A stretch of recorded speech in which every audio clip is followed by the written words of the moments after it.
Chapter 26. Charlie's flying speed was very fast. If there were any muggles around, they would definitely be shocked. This speed has surpassed that of ordinary flying birds. With the blessing of magic, the owl's whole body exudes an ancient aura. Privet drive? Charlie flew and searched at the same time. The view at night was not particularly good. But thanks to possessing an owl, Charlie's vision was extremely clear. Turn left. Straight. Turn right again. Go straight. Finally, in the dead of night, Charlie came to his aunt's house. Falling gently into the treetops, Charlie took a short rest. Looking at this house that only exists in ancient memories, Charlie couldn't help but sigh for a while. There are no lights inside the house. I guess everyone has taken a break too. Good brother Harry at the moment. Probably living in a cramped stairwell. Once someone walks hard through the stairs, the cubicle will be filled with dust. Thank you so much for your hard work. Charlie's impression of Harry. Still that 1 year old, afraid of myself. I always look like I can't help crying after seeing myself. It's a bit funny and nostalgic when I think about it. Etc. Charlie suddenly turned his head away. There was no breath of Harry. When Charlie's perception dispersed, all he could feel was the bloated bodies of Vernon and Dally, snoring. And Penny, who was sleeping carefully beside her. Unexpectedly, there was another figure in another room. Maggie? Charlie had an impression of this person. She is a fat woman who likes to bully Harry. It is estimated that Harry is not at home and has something to do with this fat woman. Think of this. Charlie stood up again. Soaring in the air, he began to search for Harry. Fortunately, Harry didn't run far away. Charlie found Harry's location without much effort. What made him couldn't help but laugh. Harry at the moment. He was actually perching on a tree just like he was just now. Charlie is possessed by the owl. What is Harry doing? Performance art? Didn't think much about it. Charlie flew towards Harry's place. Harry didn't fall asleep. There is no way to sleep peacefully in a tree. There was that nasty dog lying under the tree. The dog appears to be sleeping. But if there is any movement, it will wake up. Every time Harry tried to escape, he failed. Harry also expected his aunt or uncle to rescue him. But as time passed, Harry gave up hope. Looking at the vast starry sky, Harry was a little disappointed.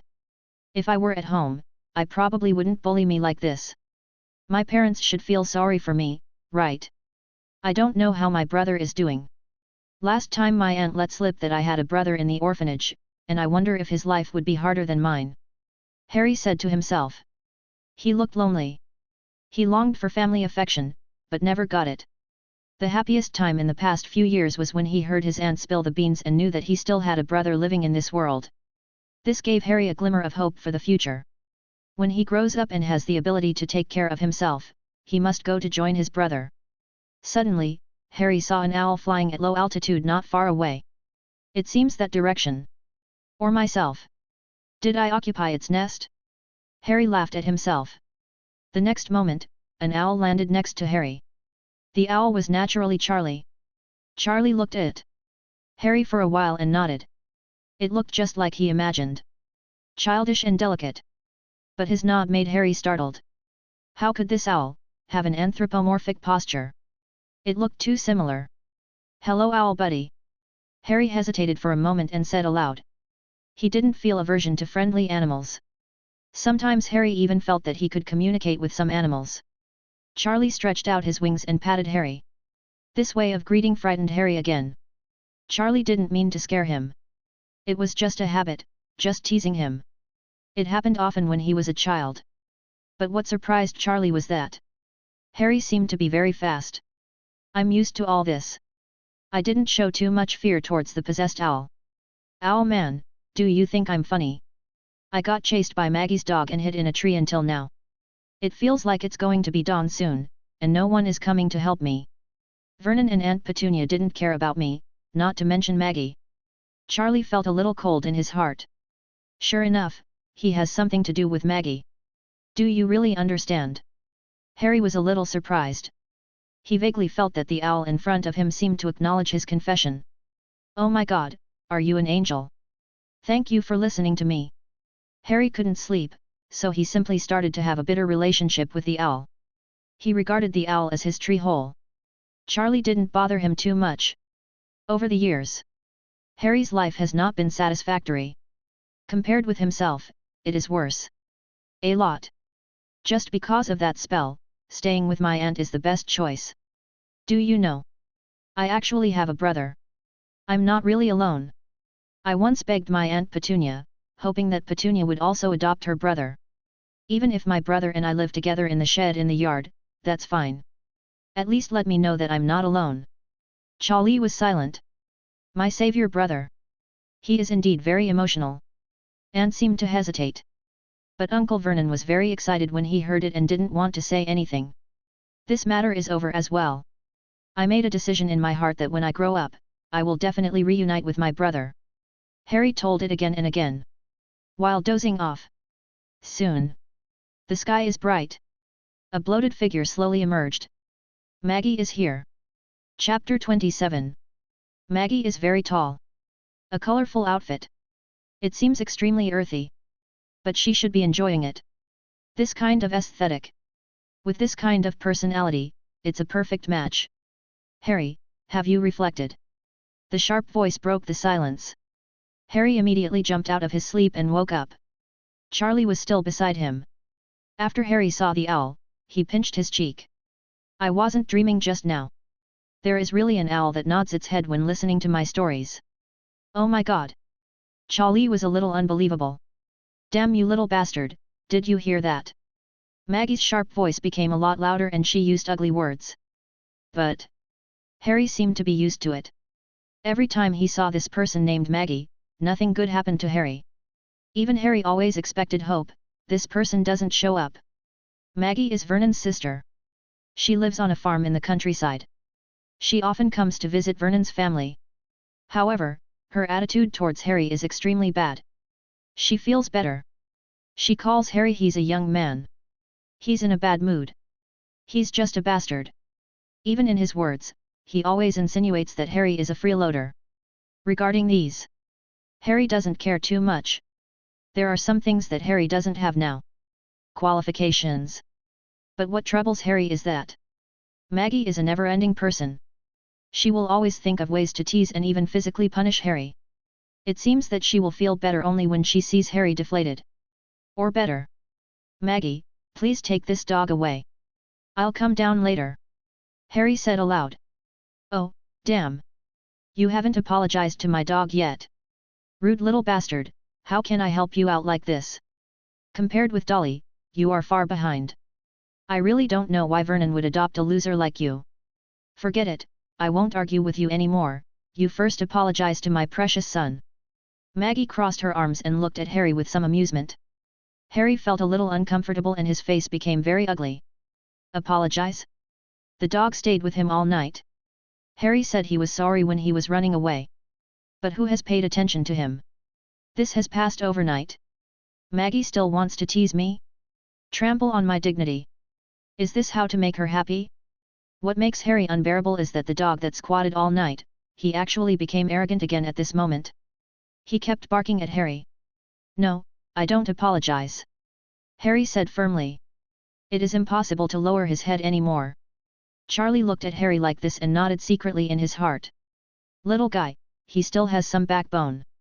Your brother is here today. I will give you a place. Think of this. Check. Lee's eyes glowed with purple light. Maggie didn't pay attention to the owl beside Harry. The smile on her face became more and more wild at this moment. Every time she bullied Harry, she felt very good. She hated it from the bottom of her heart. This outsider. If you are really unteachable, I have already told Vernon Petunia to throw you away. If you were on my farm, I would put you in a stable. Oh no, thrown into the bullpen. Now I count to 3, you must apologize. Otherwise, I will not take my baby away, I will let it stay here forever. Speaking of this, Maggie whistled. The ugly dog next to her seemed to understand. She yelled at Harry a few times, seeming to agree with Maggie. But the next second, the dog's eyes, there was a flash of purple light. Harry suddenly turned his head to look at the owl. He felt an unusual power. It was very familiar. The kind of kindness that came from blood. Harry only felt that he was in a trance. It had begun to happen to him recently. Magic power fluctuates. There are always some unexpected things happening. Therefore, he already has a sense of the changes in magic power. And Charlie's magic power has a natural affinity for him. Harry is extremely keen. But before he could think more, the movement under the tree attracted him again. The dog suddenly let out a low growl at this moment. It slowly moved towards Maggie. Its eyes were full of ferocity. "Oh, baby, what's wrong with you? Are you hungry?" Maggie didn't seem to notice the abnormality yet. But soon, cold sweat broke out on her forehead. Something was wrong with her baby. Only the dog was seen. The growling frequency became higher and higher, and the eyes became more and more intense. The dog was fierce and focused on Maggie. Suddenly, there was a barking sound. The dog rushed towards Maggie and started biting directly. Maggie was shocked. But there was no chance to dodge. Her body was bloated and she was not able to dodge at all. Insensitive. Can only utter a cry. Resisting with difficulty. "Oh, baby, what's wrong with you?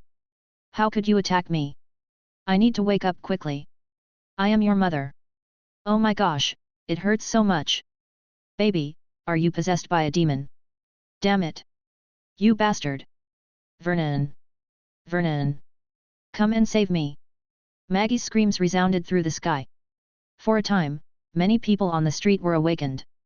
Some people directly opened the windows and looked over. Maggie's body was squirming like maggots. Covered in a rose-red coat, it looked extremely funny.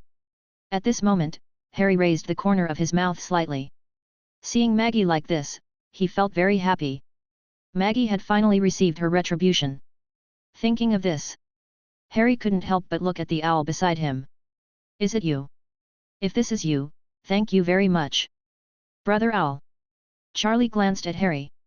"Brother Owl, I am your brother." Vaguely. When Maggie was struggling, her eyes met Charlie's.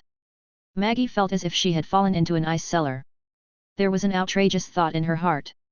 Emerged. This owl is a devil. Chapter 28. Vernon. Vernon. Damn, I'm really going to die. Harry. Harry. You little bastard, come and help me. Maggie was struggling on the ground. She was already a little incoherent. She actually wanted Harry to help her. This was simply whimsical. But her sharp screams quickly woke up the neighbors. Some warm-hearted and kind-hearted people was also ready to help her. Harry's uncle Vernon was also woken up. He looked out the window and found that his sister Maggie was being bitten by the dog. His face changed drastically. He immediately picked up his shotgun. Pajamas. He didn't change anything and went out directly. He had a bad feeling. This matter had something to do with Harry.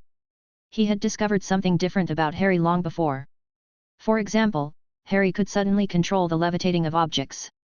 Again, or suddenly shattering the small glass, etc. Vernon knew all this. Descendants of wizards can't escape the magic of awakening. Damn son of a bitch. Vernon. Where are you? Come and save me. Maggie was still rolling. Harry couldn't help but let out a puff. Then he couldn't bear it anymore and looked around. He seemed to be trying to find a way to see if he could stop this crazy dog. But his body was weak and he couldn't do it at all. He couldn't help much. Then Harry looked at the owl aside. To his surprise, the owl shook his head. Now Harry was completely stupid. It was all true. Everything was done by this owl. Who is it? The devil? When he remembered that in the early morning, he actually used the owl as a tree hole. He talked about a lot of things. Harry felt that his head was a little confused. Damn it! Here comes Vernon. He kicks the dog away. The dog is about to pounce. Boom! There was a gunshot. The crazy dog fell into a pool of blood. At this point, Vernon was still very straightforward. If he didn't do this, Maggie might be bitten to death. Oh, my poor sister, get up quickly. It's so unfortunate that the devil has caught up with you. Don't worry, I've solved it for you. Vernon muttered, helping Maggie up. Come on, let's go to the hospital. You have too many wounds that need to be taken care of. Vernon, take me to the hospital quickly. I'm going to die. It hurts so much. Maggie was shocked. She cried directly. She didn't even look at her beloved baby dog. She cried heartbreakingly. Occasionally, she looked up and found that the owl had been looking at her. She was shocked. She couldn't bear it. I started to tremble immediately. A few hours later. In a hospital ward. Maggie was wrapped like a mummy. Lying on the hospital bed. Wailing constantly. Vernon, why is this happening? What evil have I done that God wants to punish me like this? I'm just going to teach Harry. As an elder, this is what I should do. Is it because Harry was too naughty and angered God and took it out on me? Maggie kept talking. Vernon was feeding her. But inadvertently, he glanced at Harry next to him. There seemed to be a hint of warning in his eyes. Harry was still snickering. Seeing Vernon, his eyes immediately converged. You come out with me. Vernon called Harry out. Damn it, did you do this? Vernon was furious. He asked Harry directly. Harry shook his head. It was indeed not him who did this. He didn't have the ability.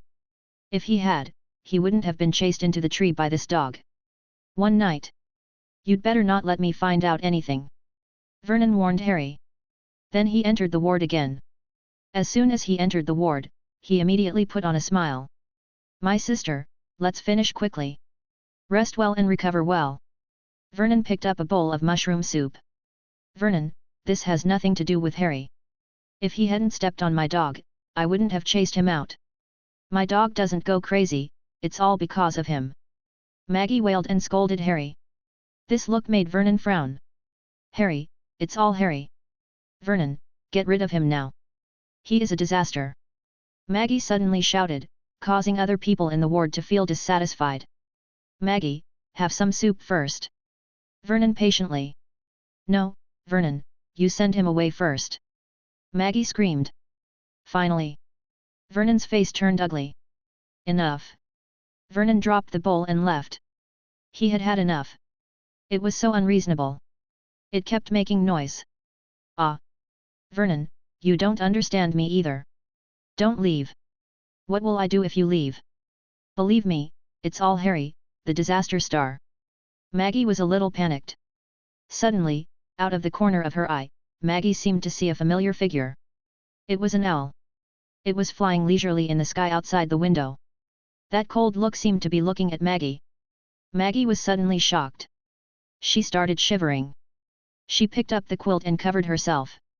She kept mumbling. Owl is coming. The devil is coming. Terrible. Let me go. Some time passed.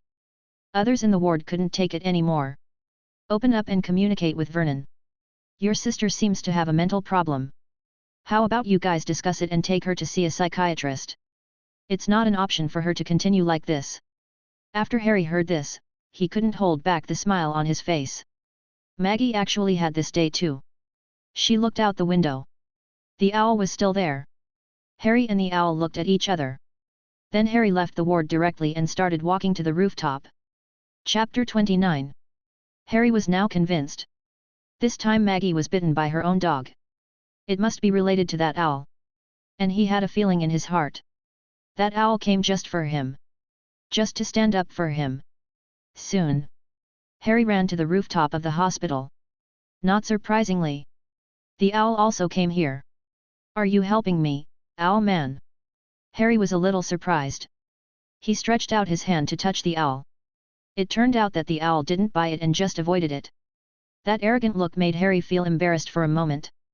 Oh. It turns out that not all animals follow people. So close. Hey. Anyway, thank you for standing up for me. It's been years since anyone thought about me. Harry sat down on his own and let out a long sigh. He was grateful from the bottom of his heart for the owl's help. I don't know if Maggie will still dare to bully me in the future. If she dares to bully me rudely again, I will make her look good. After Harry finished speaking, he clenched his little fist. A faint surge of magic power. Brother Owl, look. I've noticed it's getting weirder and weirder lately. I always feel like there will be a strange fluctuation in my body, and it will cause some unusual things. I don't know what the reason is. Harry has regarded the owl as a close friend. He has said all the things that he has not been able to say in these years. I wonder if my brother will be bullied like me. He probably wasn't as lucky as me to be able to meet you, right? Oh, if only my parents were still here. This way I can live with my family without having to look at other people's faces. Harry sighed. Charlie stood aside, with only big question marks in his mind. Am I being bullied? Does Voldemort know? A fist as big as a casserole. Oh no, it was magic. I killed him, although I attacked him while he was seriously injured. My dear brother, you are really sentimental. Come on, I won't tease you anymore. Do you think my brother is starving in the orphanage now? Harry thought of his brother. He began to think about himself. Fart. Suddenly, a voice sounded. Harry was startled. He jumped up and looked around quickly. Sweat dripped from his forehead. No one? Who is talking? What the hell? Head down, here. Harry's heart skipped a beat. Then he looked down. The one who spoke was actually the owl. Harry was dumbfounded. This owl actually spoke. Harry couldn't help but stepped back. Looking at Charlie's, there is a trace of fear in the eyes. Don't retreat, or you will fall if you retreat further. Charlie said with a yawn. His voice was very strange. It was not the sound coming from the owl's throat. It was Charlie's original voice. It was emitted in a way of magical fluctuations. You, what exactly are you? Harry said tremblingly. His worldview also began to collapse. I am your brother. Harry raised his eyebrows. If this owl hadn't been too weird and powerful, he would have plucked his feathers. Let him know the cost of talking nonsense. No frame for you, my good brother. In addition to the lightning scar on your forehead, you also have a scar on your left thigh. Charlie laughed playfully. That was when he was about 1 year old. Harry was avoiding Charlie and bumped into the table. The scissors on the table fell off and cut his thigh. You? How would you know? Harry was shocked. Almost no one knew about his scar. Harry's pupils were dilated. His eyes were full of disbelief.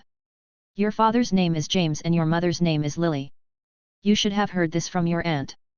Harry felt like he was struck by lightning. His breathing became heavier. The look in his eyes as he looked at Charlie was extremely complicated. Doubtful. Frightened. Brother? No wonder he always felt so close. Is it true? My brother came to see me? I no longer alone? Various voices sounded in Harry's mind. Slowly. Time passed by. Harry was silent for more than half an hour. His heart gradually calmed down. He seemed to begin to accept this situation. It took a long time. He seemed to remember something. Suddenly he burst into tears. Brother, why did you become an owl? What happened to you and why you became like this? If I had known earlier, I would have gone to find you earlier. Whatever happens, we can face it together as a family. Harry is in pain. Charlie has black lines all over his head. Shut up. Enough is enough, Charlie scolded. Somehow, Harry's body stood up involuntarily. Harry didn't understand either. What he didn't know was that when he was a baby, he was already extremely afraid of Charlie. It's the suppression from the soul and bloodline. I came to you, firstly, to see you. I know you're having a hard time. The second thing is that there are some things that can also let you know. The third is, one day, you can go to the orphanage to find me. Harry's head nodded like a rattle. He just scolded him. But he didn't even react now. Do you know why there are some abnormalities in your body recently? Harry shook his head. That's because you are a wizard. Charlie's voice began to slow down. Harry's pupils shrank suddenly and his breathing became rapid. Wizard? Our parents are also wizards, and they are very powerful wizards. You are too weak, you need to grow up soon. I don't have the energy to hang around you all the time. When you have time later, you can go to Qingtian orphanage to find me. Just find someone and ask for Charlie. Charlie said. Harry stood aside obediently. He nodded his head. Then he fell into deep thought. A wizard? Chapter 30. The term wizard. For most Muggles, it is actually not particularly unfamiliar. After all, many people also read some novels. Or some records of strange things. There are always things up there that science cannot explain. Especially the paranormal ones. Such as Harry. I also saw the news in my early years. Talk about a place by the river. A trace of a strange beast cub was found. Similar to a fire dragon. Breathing dragon's breath from his mouth, he burned trees. Of course he didn't know that. This is real. What's even more fateful is that this is actually Charlie's transformation. When he was still young, Charlie was accidentally seen by someone. But there is no evidence. So it was just promoted as a gimmick. So, are you really my brother? Charlie. Harry said with some trepidation. He actually already had the answer in his heart. Somehow, he was a little afraid of the owl in front of him. It wasn't because the owl could talk. But for some cautious reasons, he still asked. Kindness. Charlie replied in the affirmative. Now, do you particularly want to know some information about wizards? Charlie is not hiding, there is no need to go around in circles with Harry. Yes, yes, brother, brother. Here. Charlie motioned Harry to look at the stone pier aside. Then a purple light flashed in Charlie's eyes. A wave of magic erupted from his eyes. A hole suddenly exploded on the stone pier. Harry was so frightened that he stepped back. A few steps. His eyes were full of horror. This is too scary. Ever since he was a child, Harry has never seen any power that can directly explode stone blocks. His brother. Is he so powerful? This is the wizard? They were all born to the same parents. Why do I only hide in trees? Brother Charlie, are all you wizards so powerful? Harry said timidly. Charlie thought for a moment. Well, not really either. Some people are weaker. There shouldn't be many people who can do the abilities I'm showing you. What Charlie is talking about is of course not just hitting stone pillars with magic power. It is the ability to possess animals and maintain a certain amount of magic power. It can also cast spells without a wand. This series of abilities requires a deep understanding of magic power, control, etc. Then Brother Charlie, I also want to learn magic. Harry took a deep breath and summoned up the courage to say. I learned magic, can I help you? So that you can become human again. Harry said seriously. He almost believed Charlie's statement. But for now, he felt that his brother must have some difficulties. He turned into an owl. He had read about it in some novels. Evil witches can turn people turned into an animal. Charlie was furious. He patted Harry's brain directly. I became like this just to see you. I just told you to go to Qingtian orphanage to find me. Is it possible that I will let you go there to find an owl? I am human, as tall as you. Much more handsome than you. Charlie explained helplessly. Yes, yes. Harry also felt that his thoughts seemed a bit retarded. Okay, I see you too. Your life is a bit sad. But it doesn't matter. You can find me later and I will teach you some magic first.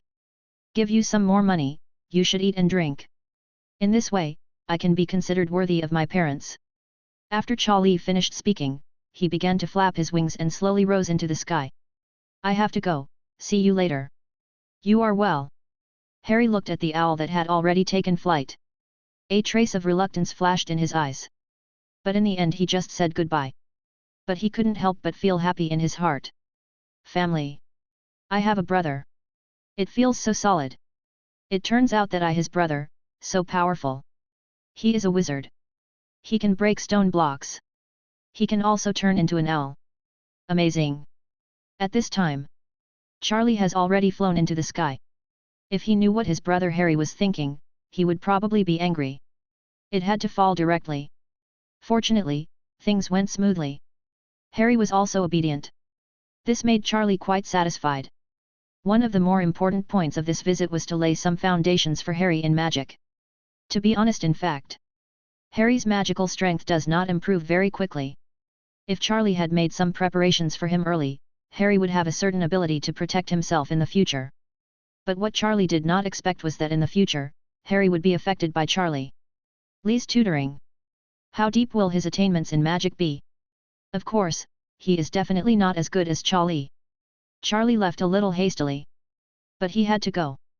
Because when I was in that hospital, Charlie's perception discovered that there was a person staring at them in the dark. In other words, following Harry at first. But in the end he focused on Charlie.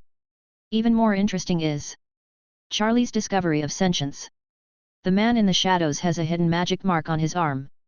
although the mark is covered by special magic. But he still couldn't escape Charlie's perception. The Death Eaters are gone. Interesting. Charlie hovered leisurely in the air, slowed down his flying speed, and waited deliberately. And the person in the dark was also hurried on the ground, following the direction of the owl. At the same time, inside an orphanage, a young figure walked out, walking towards a dense forest in the distance. Chapter 31. Charlie flew very slowly. Within his field of vision, a tall, thin man in a black suit, always following him closely. And he also put a magic mark on Charlie. Certainly. Charlie knew all this. I didn't deliberately erase this mark. Half a day passed.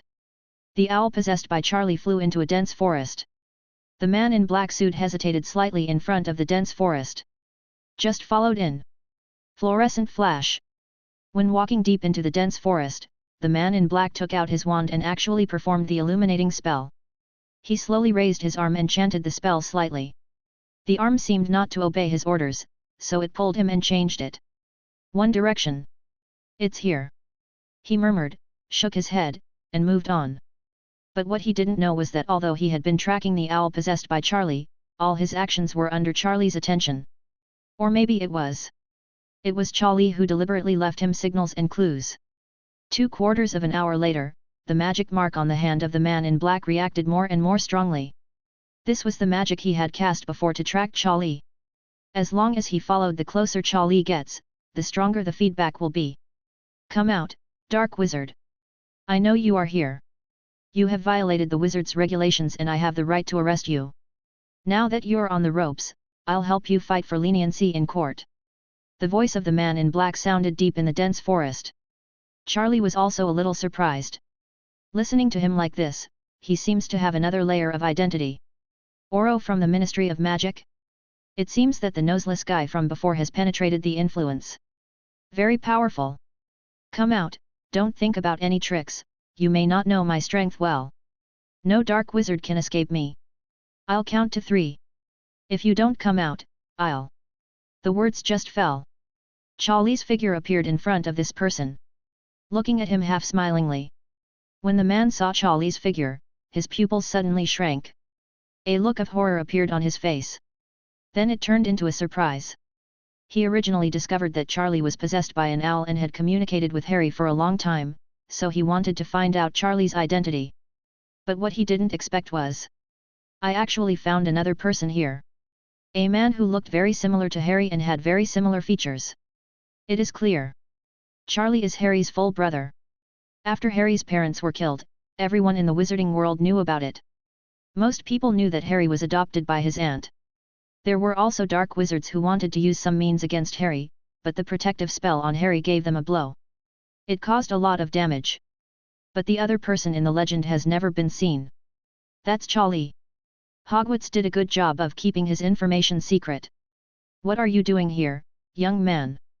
The man in black put on a smile on his face and said slowly. I said I was lost, do you believe it? Charlie said with a faint smile. Getting lost, this is not the place a young man should come. The man in black walked towards Charlie. I'll take you out. You can trust me. I'm almost the same as the police. Yet. Charlie looked at his hypocritical look and couldn't help but feel funny. If my guess is correct, you followed the owl here, right? But you are very surprised to find someone with such a look on me. Put aside the owl thing for now. If I say, the owl is me, do you think it's funny or not? Charlie was very calm and said a little amusingly. The man in black suddenly changed his face. He began to look at Charlie with cautious eyes. Yes. I was overly surprised just now. This series of things is too strange. This child can't be Harry's brother. It should be a disguise. Otherwise, how could he be so courageous as a child who is just over 10 years old? Thinking of this, after working in the Department of Magical Law Enforcement for many years, he has developed a cautious instinct. Gouge out the bones and dig into the heart. Suddenly, the man in black didn't say anything, and directly hit Charlie with a magic blow. Vicious and insidious. The attack was ruthless. It was directly the bone-cutting cruciatus curse from the 3 unforgivables. Charlie fell down immediately. It started rolling on the ground. Seeing this, the man in black breathed out a sigh of relief. Tell me, who are you and what is your purpose? He came to Charlie, squatted down, and asked. Ah, it hurts. Charlie uttered a few words and showed a painful expression. The man in black was very satisfied. You saw the enemy using the Cruciatus curse on you and understood the Cruciatus curse. In Charlie's mind, the key points of the Cruciatus curse were clearly deduced. About there. Charlie stood up and dusted himself off under the wide-eyed gaze of the man in black. Stop teasing him. A bone-cutting Cruciatus curse, and you still want Charlie to be captured without mercy? Did you know that the magic world has recently developed a method that relies on body instinct to condense a magic barrier to resist black magic attacks? I was the one who made breakthroughs in that research. You, how could you do this? Why don't you have any influence at all? You were just pretending. Damn it, how come it doesn't work? The man in black was a little panicked. But he calmed down quickly. He couldn't panic. The man in front of him didn't even have a wand. He didn't have a chance. Then the man in black immediately chanted a spell. An offensive magic went straight to Charlie. Come on. Charlie looked at the man in black. The expression on his face was half smiling. Then his neck began to turn slightly. There was a crackling sound from his body. The clothes began to be torn and torn. Suddenly, a terrifying creature appeared. In front of the man in black. The man in black was completely stupid. Chapter 32. Unbelievable. A child of about 10 years old. Turned into a monster. A fire dragon. Damn it. What on earth had I messed with? The man in black is crazy. Heart pounding. The pressure of this fire dragon is too terrifying. It seemed as if he would be swallowed up in the next second. I just wanted to check that owl. See if you can find anything. As long as there is discovery, whether it is his identity as Oro or a Death Eater. All can achieve great results. But I never expected it. Would provoke such a being. Escape. Run away quickly. No need to compare at all. Although he is proud, he is not arrogant enough to fight against a fire dragon. In the wizarding world, those who can fight against fire dragons are those who can be named. But escaping is so easy. Charlie growled. Dragon flames condensed in his mouth. Directly surround the man in black and lock him within a range. Just a little movement. The next second, a blast of dragon flames hit his face. The man in black condensed a magic barrier, intending to resist. This is a new technique he recently learned in the Magic Research newspaper. Very easy to use. Everyone in the magic world is learning this. But now, he was disappointed. That magic barrier is as vulnerable as a bubble. Was crushed directly. Every time he wants to take action, he will be greeted by a burst of dragon flames. Down several times. The man in black collapsed. Looking at Charlie's terrifying body. He just collapsed. The wand was thrown away. Eyes full of despair. Destroy it quickly. This makes Charlie a little confused. No. Are you so incapable of perseverance? I haven't moved around yet. In so many years, you are the first one who can be in the animagus form. People who are active. Stop it. Try to defend yourself a few more times. The man in black is completely open. Endless despair enveloped his heart.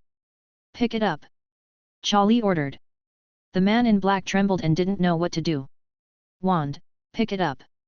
Charlie's tone was a little impatient. The man in black almost wanted to cry. What an identity he was. In the wizarding world, he was the glamorous Oro. In the dark wizarding world, he was once a Death Eater who followed the Dark Lord. Disciple. How did we end up in this situation? Hurry up. Charlie lost his patience and directly fired a dragon flame, scorching the sleeves of the man in black. The burning pain immediately made the man in black stand up. He picked up the wand tremblingly. Then he looked at Cha nervously. Stand. Demon, Master Demon Dragon, what do you need me to do? Charlie breathed out, making the man in black almost unable to stand upright. Demonstrate some unforgivable curses. Charlie ordered. The man in black was in confusion. What on earth is this Lord Demon Dragon trying to do? Naturally, he had no way of knowing Charlie's purpose. Charlie once asked Snape, intentionally or unintentionally, about the unforgivable curse. Were directly rejected by Snape. Snape felt that as a child, even if he was passionate about magic, he should not understand these things too early. Now for Charlie, there had just been a passerby, and it was reasonable to take advantage of him. Yes. The man in black immediately held the wand and began to cast spells on the rocks beside him. Cut out the bones. Out-of-body experience. Avada Kedavra. Charlie looked carefully. Observed an out-of-body demonstration and learned about out-of-body magic. Observed Avada Kedavra's demonstration and perfected Avada Kedavra. Again. Charlie ordered again. The man in black collapsed.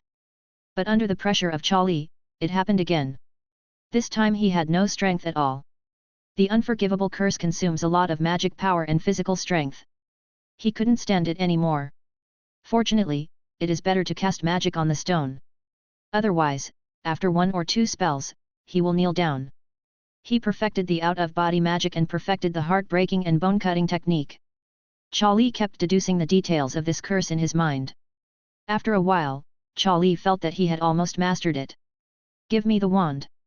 The man in black immediately magnified the wand in front of Charlie, and then stepped back. There was a flash of black light. Charlie recovered his body. Now the man in black took a breath. It was too depressing. It was finally over. Charlie he raised his wand and looked at it. Poor quality. Shaked his head. Then he looked at the man in black. Out-of-body experience. The man in black was shocked. This was the imperious curse that he just demonstrated. He immediately instinctively condensed a magic barrier. But it was of no use. The imperious curse directly penetrated his barrier and hit him directly. I guess you learned that little trick from magic research. Charlie chuckled. That's what I wrote. The man in black was sweating profusely, and his steps became a little shaky. It was as if he had seen some terrifying creature. His pupils were dilated. He wanted to say something, but he couldn't. For a moment, his eyes seemed to lose their luster. Imperious curse, it worked. From now on, I am your master. Please explain all your circumstances clearly to me first. Charlie's voice came out. The man in black didn't hesitate at all. He nodded. Okay, master. My name is Hanson David, you can call me Hanson. I am an Oro, but my true identity is a hidden Death Eater, following the Dark Lord. I'm following you today because I've been observing Harry Potter's whereabouts recently. But today I accidentally discovered your incarnation of an owl, so I followed it here. Charlie nodded. It's just as he imagined. Okay, we'll talk about it later, take off your clothes first. Chapter 33. No need for underwear, give me your jacket. Charlie has just transformed from animagus form back to a human body, and he is still a boy with a bare body. His innate animagus form is different from the ordinary one, and it does not belong to the relatively weak transformation technique. Every time each change started with physical and skeletal strength. Because it is not like those ordinary transformation spells that can retain clothes. Hanson did not hesitate at all.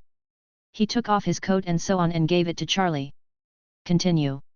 Charlie put on his clothes and signaled Hanson to continue. Master, what else do you want to hear? I can tell you. What is your position at the Ministry of Magic like? Not too bad, with some minor rights. Charlie nodded. Maybe Hanson can be used in the future. Even if he can be cultivated and used as a hidden clue to be buried in the Ministry of Magic, it is not impossible. In this case, whatever the Ministry of Magic wants to do in the future, Charlie will be able to deal with it. It's much more convenient. If you do it better, you can even infiltrate the forces of the Ministry of Magic. What's more worth mentioning is that this Hanson has a double identity. He is also a Death Eater. If you follow the same pattern, Charlie will be black and white. In both directions, you can get great convenience. Is there anything else worth saying? Charlie continued to cross-examine. Well, I think the specifics are gone. Oh, by the way, I also have a little bar in Nocturn Alley that I can dedicate to you. Nocturn Alley? Charlie thought for a moment. In his memory, Nocturn Alley is a place connected to Diagon Alley. It is full of trading channels needed for black magic. It is a place where dark wizards often move. Okay, you can write to me regularly every month and tell me some of the things you have learned. When necessary, I will contact you to meet. Charlie made his decision. Without much delay, Charlie left the jungle alone. As for Hanson, he was a little embarrassed. He only had his underwear left. He still had to see if there were many people before he could go out. The days passed. After Hansen returned to the Ministry of Magic, he sent a letter to Charlie. Informed me about Hansen's recent work plans and so on. These are all insignificant things. Charlie looked at the information and shook his head slightly. Hansen. You can't do this. You gotta roll it up. You want a promotion, you know? Otherwise, I expect you to be able to speak at the Ministry of Magic in the year of the monkey and the horse. Charlie picked up the pen and paper and immediately started to reply. Hansen. I read your letter. But, actually, I am a little disappointed with you. As my servant, I thought you held an important position in the Ministry of Magic and was a rising star no matter how good you were. I didn't expect that you are just doing these trivial things every day. Next, I will make some suggestions for your work. Please understand them carefully. You need to have the ability to think systematically about the value of what you do. Have barriers been formed and do you have core competitiveness? What is the difference between you and other auras? Is there a methodology developed and can it be reused? I want to see your thoughts. Done in one go. Charlie knew the whole set of words at his fingertips. Joke. The classic Pua talk from the past life. After hearing this, the bold Demon King had to plow a few more circles. Just send it off. Charlie didn't pay much attention. But not long after, the Ministry of Magic. Hansen received a reply from Charlie. Like being struck by lightning. Is this the master's opinion? Why do these words sound so profound? Systemize. Methodology. Differentiation. Core competitiveness. Hiss. Why have I never thought about these questions? All I know is working hard. It's all in vain. Hansen took a deep breath. Digest the content in Charlie's heart carefully. I was so impressed that I fell into admiration. As expected of the master. Hansen then excerpted these quotations, framed them and mounted them on his workstation. Next up is the Ministry of Magic. A Scroll King appeared. Hansen. This letter has been sent. Later, Hansen's replies contained much more details. It's all about how Hansen grabbed the job and what kind of commendation he got. Live directly in the office, or on the road to perform tasks. Promotion is expected. Charlie couldn't laugh or cry. This matter will be brought to an end for now. The next point in time is more important. Snape had promised Charlie before.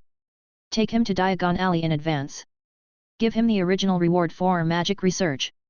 But since Snape agreed to Charlie, he naturally knew that Charlie was not just doing it to get some money.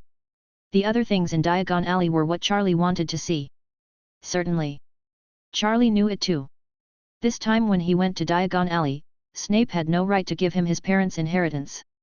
Dumbledore and Hagrid should be responsible for this. Unsurprisingly. One morning. Snape appeared in front of Charlie. Good morning, Uncle Snape. Charlie, I'm free today. As agreed, I will take you to get your reward. But I hope you won't be too curious and just have a proper understanding of that place.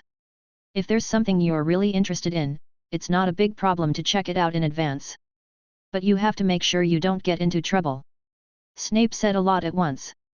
He always felt that Charlie was not a peaceful person. Okay, Uncle Snape, everything is at your disposal. Let's go. Snape nodded. By the way, there is another thing you must pay attention to. The place I will take you to is the border with him, which is another street. You must not be allowed to go. Snape warned again. Charlie nodded in affirmation. Nocturn Alley. If I don't go this time, I won't necessarily go next time. Chapter 34. Charlie didn't have much to pack. He immediately followed Snape out of the orphanage. Snape took Harry to a deserted place. Observed the surroundings. After making sure there is no one around. Disapparate. Snape cast the spell. Suddenly, the surrounding space began to distort. Charlie's eyes narrowed slightly. Apparition, this is a good thing. You see someone cast Apparition, learn Apparition, and gain resistance.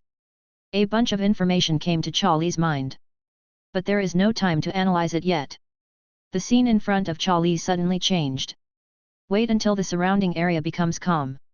Charlie and Snape had arrived at the door of a rundown bar. Here we are, Charlie, please take a rest first.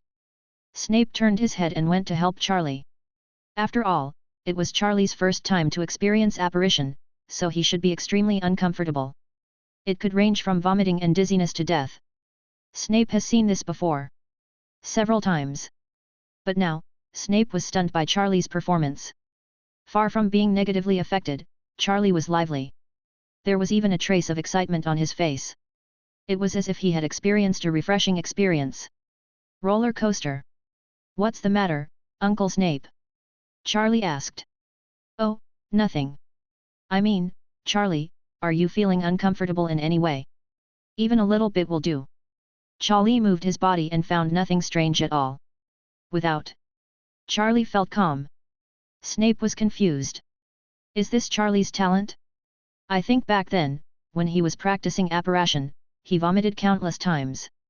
Even now, he still feels a little uncomfortable. It's just that his condition is better than when he was young and unskilled. But if he knew now. After having mastered the magic of apparition, Charlie didn't know what he would think. Apparition is not a simple magic. Very complex. Extremely difficult to control. Only those powerful wizards can master it. If one is not careful, it will even split directly while traveling through space. Uncle Snape. Charlie snapped his fingers and waved them in front of Snape's eyes. This brought Snape back from his thoughts. Oh, Charlie, I'm sorry. I'm really surprised. Where are we going? Charlie asked. Of course he knew that the shabby bar in front of him was the Leaky Cauldron. There was a secret door to Diagon Alley inside. Come on, follow me in. Snape tidied up his appearance and mentality. He led Harry into the Leaky Cauldron. As soon as he entered, Charlie frowned slightly. It was indeed too noisy. Snape was also famous. Just now, entering the Leaky Cauldron, everyone was staring at them. Of course, there was also Charlie. Those people stopped what they were doing and looked at Snape and Charlie thoughtfully. Snape didn't look at these people at all. Still looking cold and aloof, he led Harry through the Leaky Cauldron into a patio. Then Snape knocked a few times on the bricks above a trash can. A passage appeared in front of him. Come in with me. After Snape finished speaking, Charlie followed. At this moment, the spectators in the Leaky Cauldron exploded. That's Severus Snape, he's really a rare visitor here. Yet, who is that kid next to me? Could it be that you came to Diagon Alley to do some shopping? I have never heard of Snape personally bringing people to prepare things for the start of school. For a while, Charlie's identity was speculated by these people. Back to Charlie. He and Snape had entered Diagon Alley. To be honest, Charlie's mood was still interesting. Charlie, I'll go to Gringotts to get your reward, and you can take a look around. But don't cause trouble. Snape confessed. He didn't want to expose too much information about Charlie. If he went to get it himself, others would not be able to know that the reward belonged to Charlie. At most, they would doubt whether Charlie belonged to Snape. Protégé. Okay. Charlie waved his hand and sent Snape away with a smile on his face. Ollivander's Wand Shop. Magic Zoo. Flourish and Blot Books. They are all things that the magic world needs.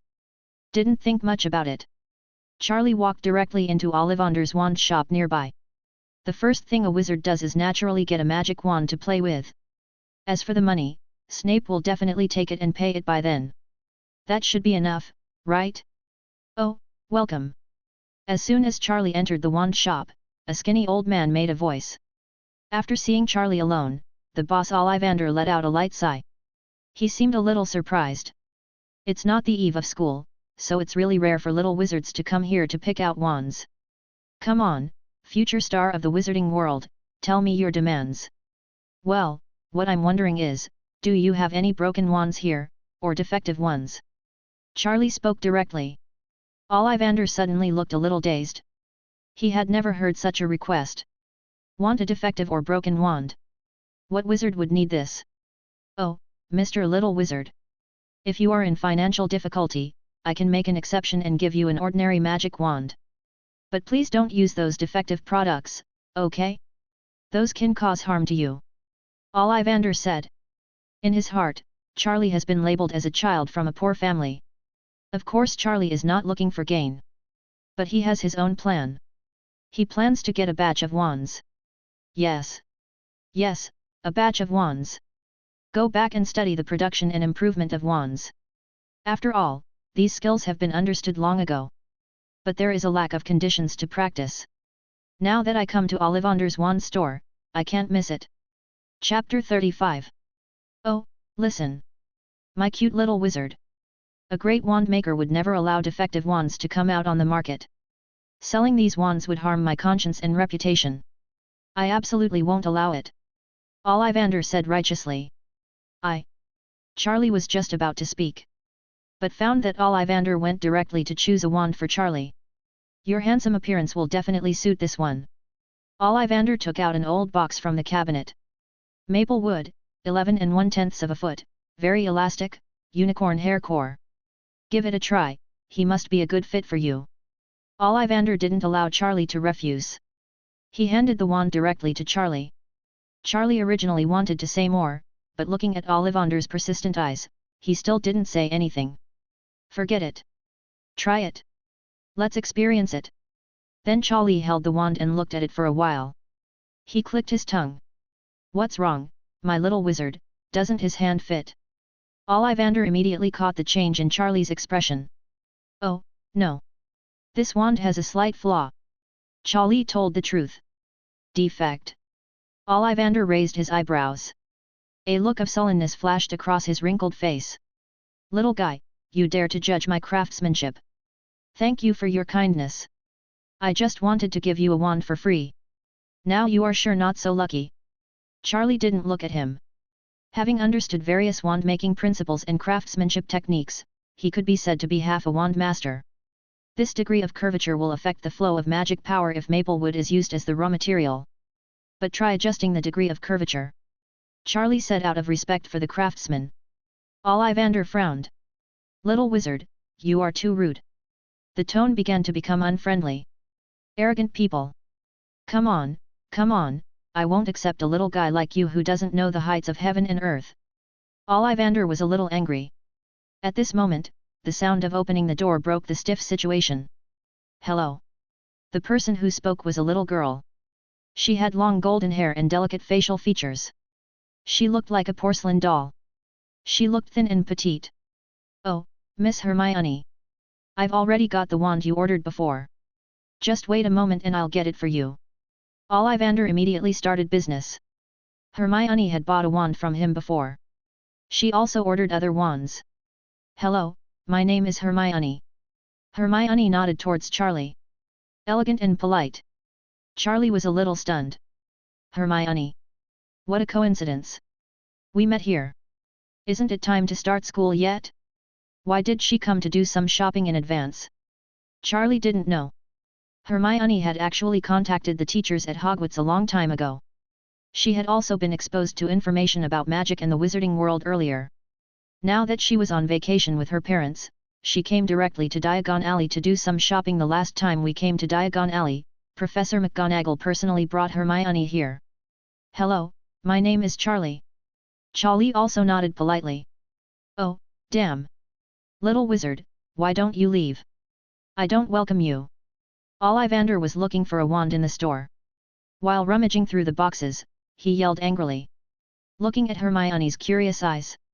Charlie could only spread his hands to show his innocence.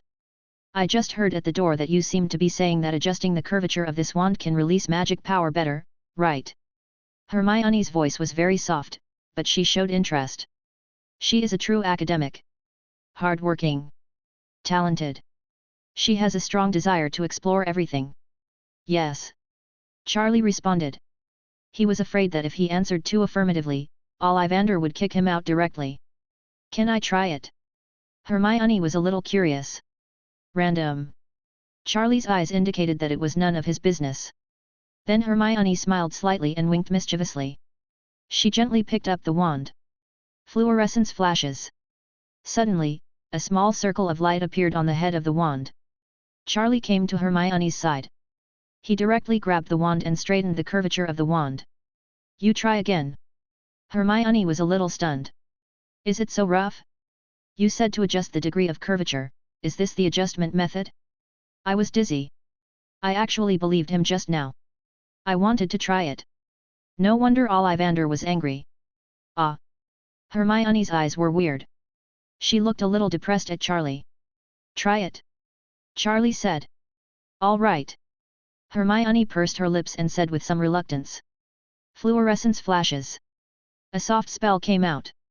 The head of the wand suddenly flashed a dazzling light. It was much stronger than the spell cast just now. Here. Charlie let go of his hand and returned to the other side. Hermione held up the wand and watched the light on the wand slowly recede. She didn't react for a while. Is this true? It actually has different effects. Hermione cast the spell twice. This is not a variable. Therefore, there is basically no deviation in the test results. Hermione glanced at Charlie strangely. She found that Charlie didn't care at all.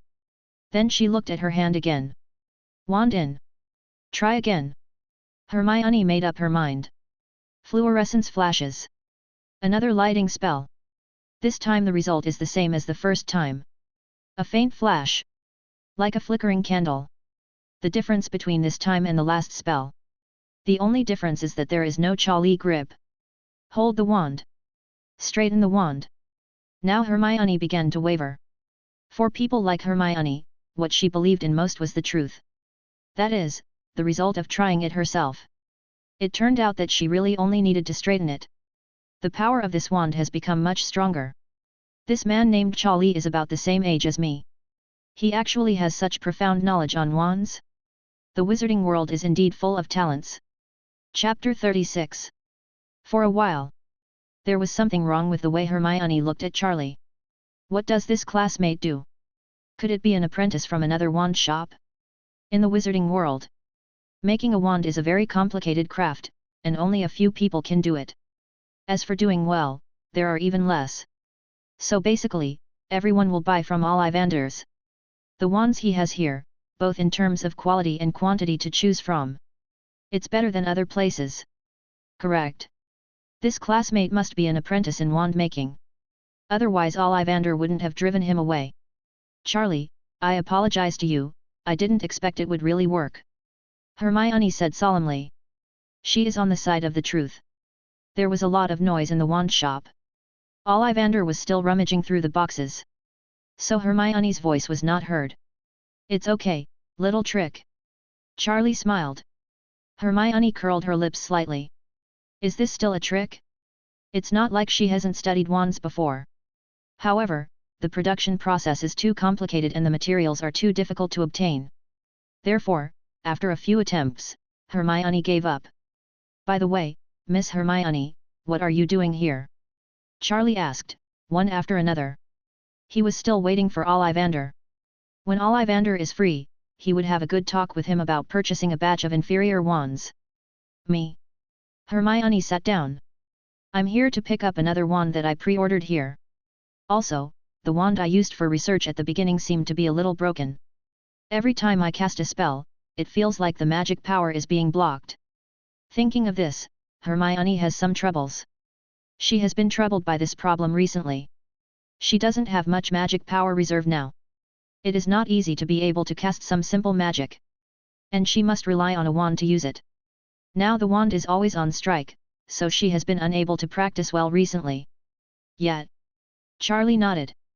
Then he spoke again shortly after. I don't know if you trust me, let me see. Hermione was stunned for a moment when she heard this. Then she generously took out her broken wand. Charlie's performance just now made Hermione recognize that Charlie has a certain skill in wand research. This wand is not bad. Charlie was sure. He could clearly feel the silky magic lines on the wand.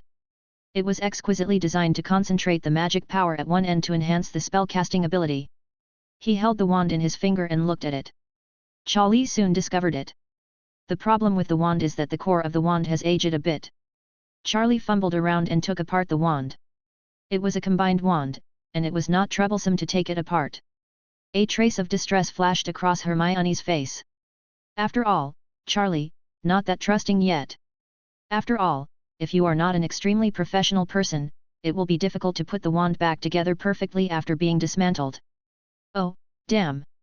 What are you doing? You're destroying Miss Hermione's wand. You rude and arrogant boy. As soon as Ollivander came out after finding Hermione's wand, he saw that Charlie was already disassembling Hermione's wand. He was furious. He was furious. Find your elders. I'm going to tell them something, you've brought shame on my wand shop. Ollivander slapped the table. At this moment, the door of the wand shop was opened. A figure in black robes appeared in the shop. Snape came back. Looking at the furious Ollivander, Snape had no expression on his face. Oh, Lord Snape! May I ask what kind of wind brought you here? After Ollivander saw Snape, he immediately changed his appearance. Snape is still a very prestigious person in the wizarding world. You said you want to find Charlie's elders. Snape's expression was devoid of any emotion and he said coldly. Yes, this rude boy.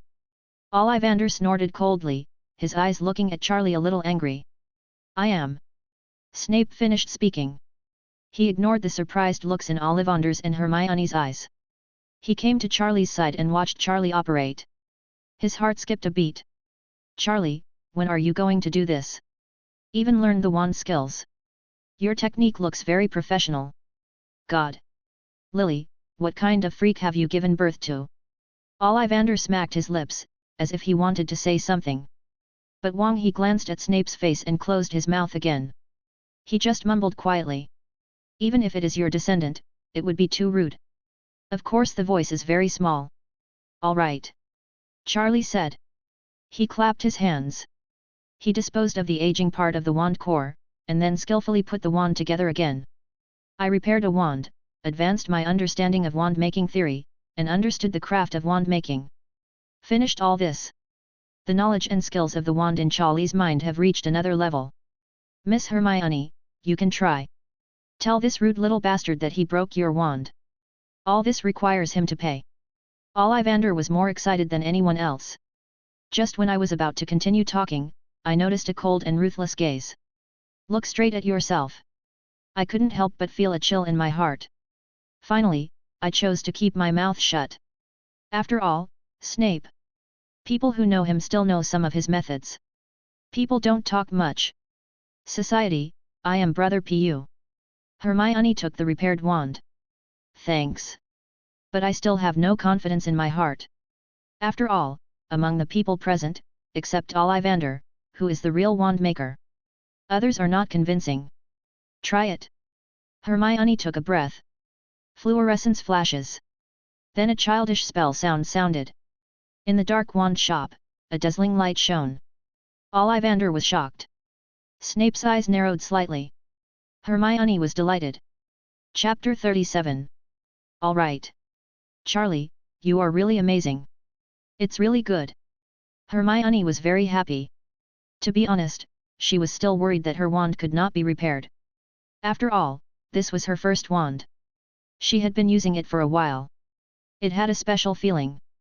So even though she had already after ordering a better wand, she still chose to bring this broken wand here to repair it. For a moment, Hermione looked at Charlie with a hint of admiration in her eyes. A classmate of about the same age actually knew how to repair a wand. So proficient.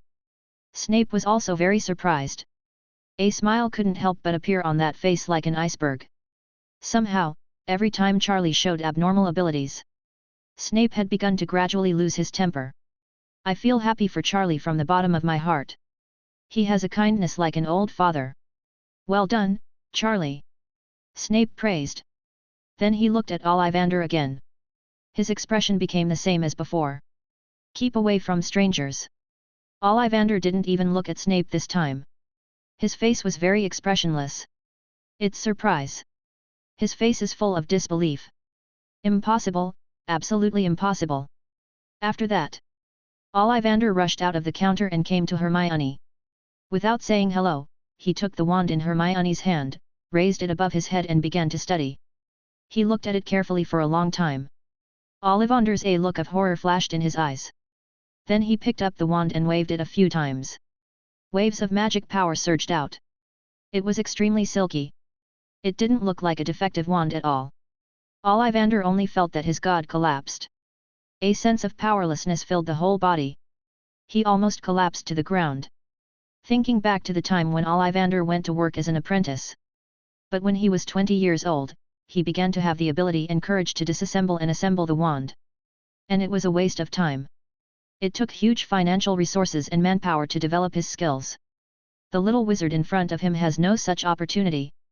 That is to say, Ollivander's talent for wands is far worse than this boy. Charlie, what are you doing here? Snape has lost the patience to see Ollivander eclipsed. He reminded Charlie to get down to business. Oh yes. I'm waiting for Mr. Ollivander to come to his senses and get me my wand. Want defective products? Charlie said. Well, it would be a good idea to get a wand in advance to practice and get familiar with it. Mr. Ollivander, excuse me, please help my young man get one first. Wait, defective product. Snape got the key point and said with some surprise. Well, do some wand research. Charlie responded. It seemed that he was saying something that was perfectly justified. All right. Snape accepted this reality. This little guy, emotion, only takes the wand for the purpose of doing wand research. It's really unusual. Fortunately, Snape has been in contact with Charlie for a long time. He was surprised by this. Something unexpected happened, and she already had a certain amount of resistance in her heart. On the contrary, Miss Hermione was a little frightened by Charlie's words. Charlie, I think your first magic wand should be based on practicing magic. Hermione spoke very seriously. Oh, it's okay, I'll just make one myself when the time comes and I can use it easily. Charlie said casually. After hearing this, Hermione couldn't help but twitch her face. Make one that is convenient for you. Listen. Is this human talk? Mr. Ollivander, Mr. Ollivander. Charlie waved his hand towards Ollivander. Ollivander's cloudy eyes slowly became clearer. The look in Charlie's eyes became very strange. A weirdo, a weirdo.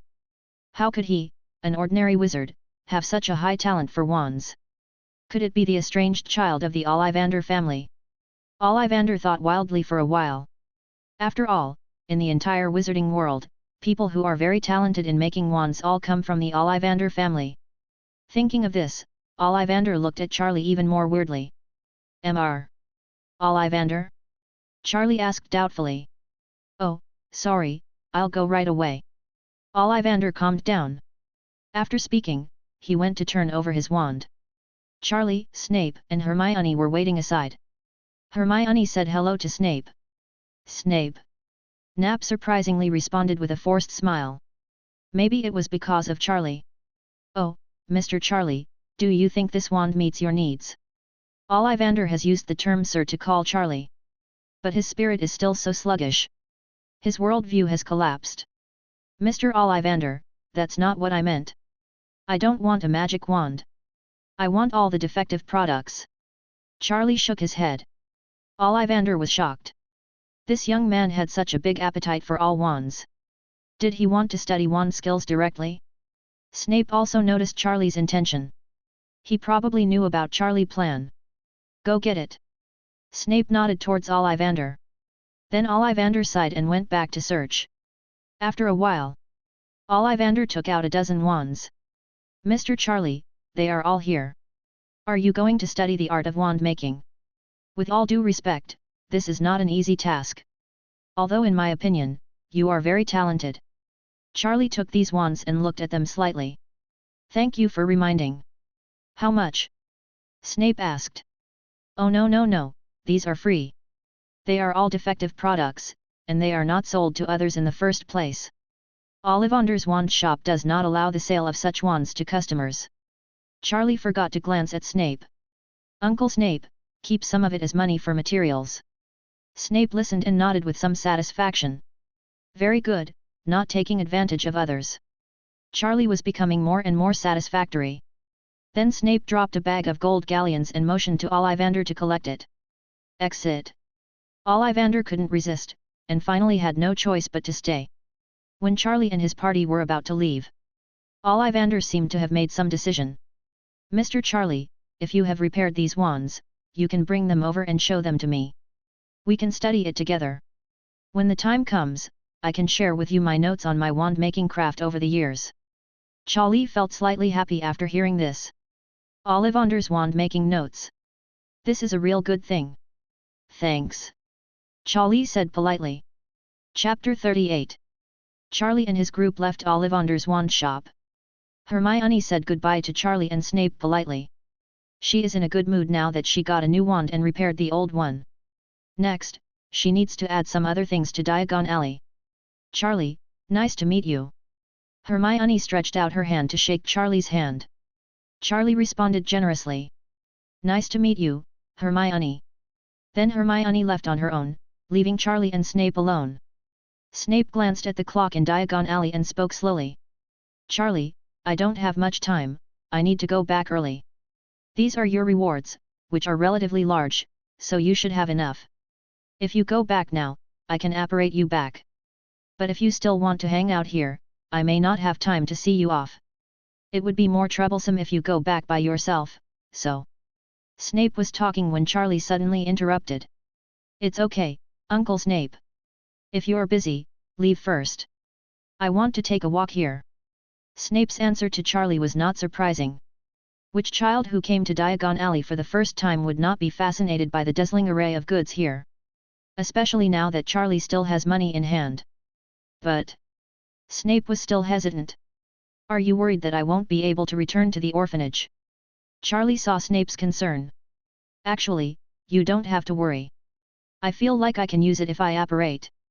Oh, Charlie, this isn't funny. Snape's face became slightly serious. It's true that there are many miracles created by Charlie. But what is apparition? It is an extremely complex and dangerous magic. Charlie has not learned it systematically. How could it be possible? $10,000 for the refund. In terms of steps, even if you know a little bit about it. What should you do if you are in danger? If you don't do the apparition well, you will be separated directly. Charlie, I hope you face yourself. Snape was about to preach. Charlie took Snape's arm. Disapparate. There was a soft cry. Snape felt that the world was spinning. The surrounding space was distorted. The whole person seemed to be swallowed up. For a long time. Snape opened his eyes. Charlie, Charlie. I'm here, Uncle Snape. Snape saw Charlie, and his hanging heart was finally relieved. He actually appeared at the door of the orphanage. Is this the apparition used by Charlie? God, this is incredible. When did I learned it? I never taught him this magic at all. I didn't even give him any books related to this. Snape was overwhelmed with emotions.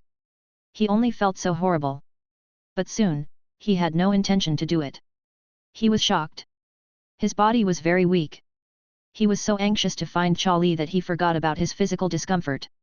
Now that he calmed down, he felt very uncomfortable. His head was dizzy. He wanted to vomit. Wow! Vomit! Unable to hold it back. Snape vomited directly to the side. Oh, done. Still a little unfamiliar. Seeing Snape's appearance, Charlie patted Snape's back in embarrassment. Give him a ride. The spell casting was so fierce that I lost my concentration for a while.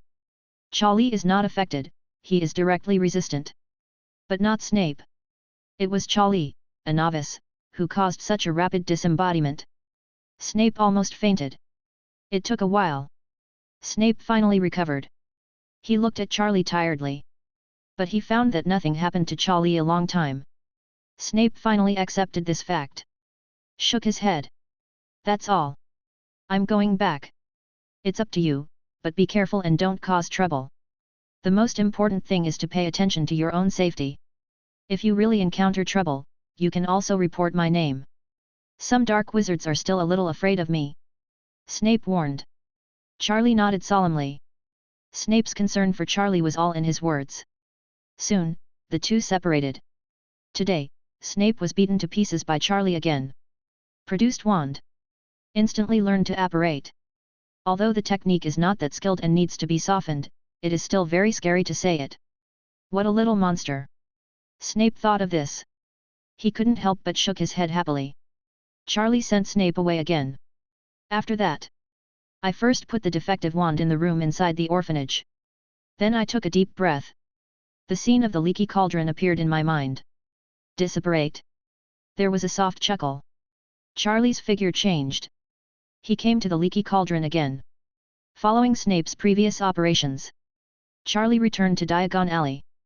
Well, you gave me 5,000 gold galleons, which is enough. Charlie opened the magic bag that Snape gave him. There were more than 5,000 gold galleons in total. Then it was time for free exploration.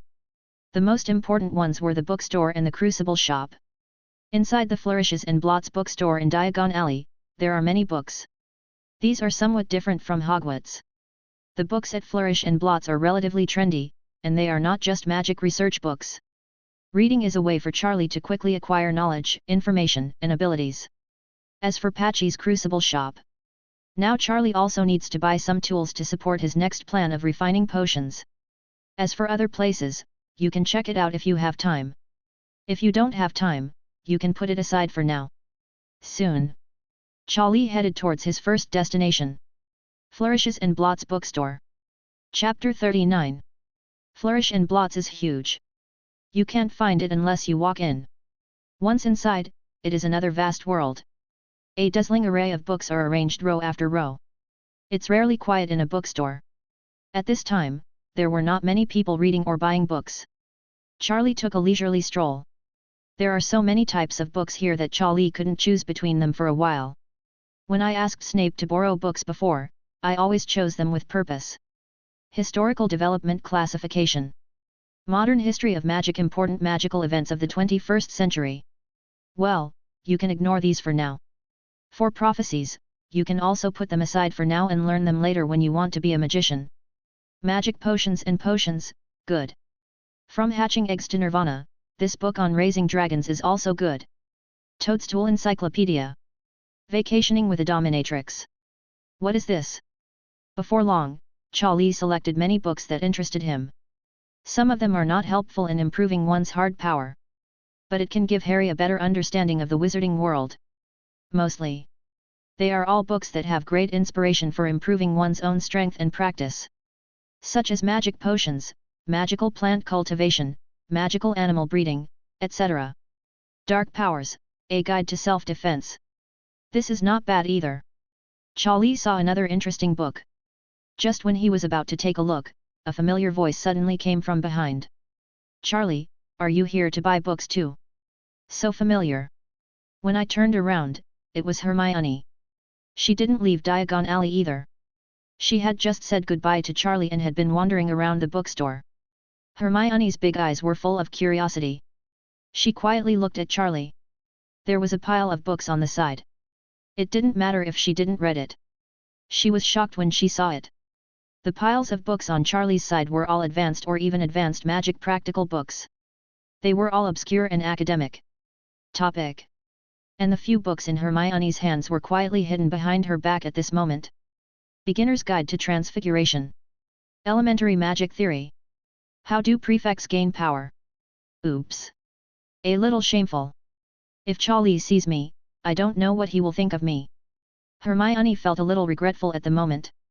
If she had known, she would have put down these books and come back to say hello.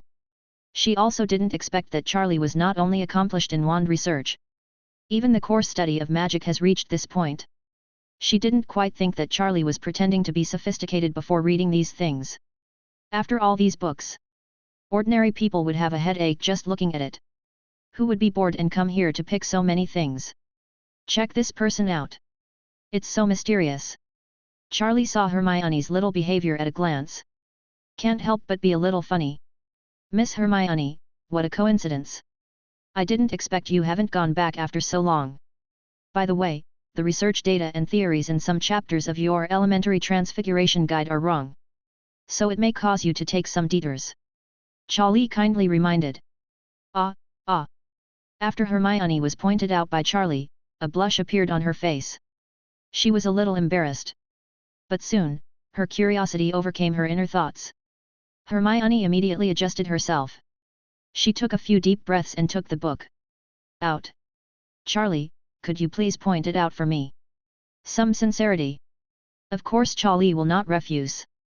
Who would refuse such a cute little lowly academic master? Look, here. Charlie flipped through the book skillfully. Directly pointed out some key points. Then he expressed his assumptions and reasoning, and told Hermione that there was something wrong with the data here. Hermione sounded hesitant at first. As Charlie's explanation deepened, her expression became more and more solemn. It was true that she had felt a little confused about the points that Charlie mentioned. Unexpectedly, Charlie immediately dug them out. And they also came up with solutions. What's even more outrageous is, under Hermione's gaze, Charlie immediately began to demonstrate the transformation technique to her. An old version of the effect.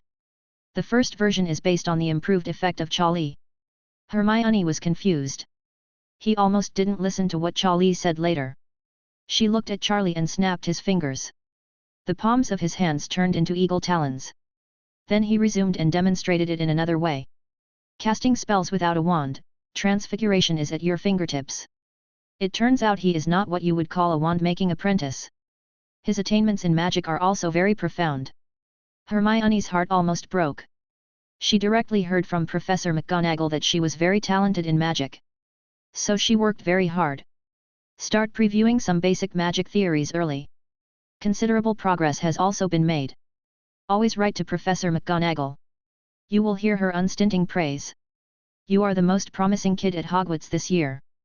Believe me, you will definitely achieve something in the magical world.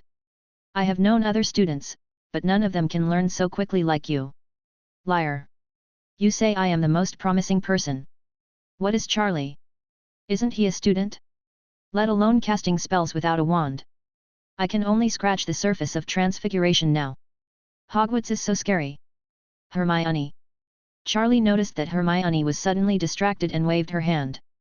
Sorry, Charlie. Wait, let me adjust it. I will write down everything you said. I'm really sorry, I sincerely ask you for advice again. Hermione took a deep breath.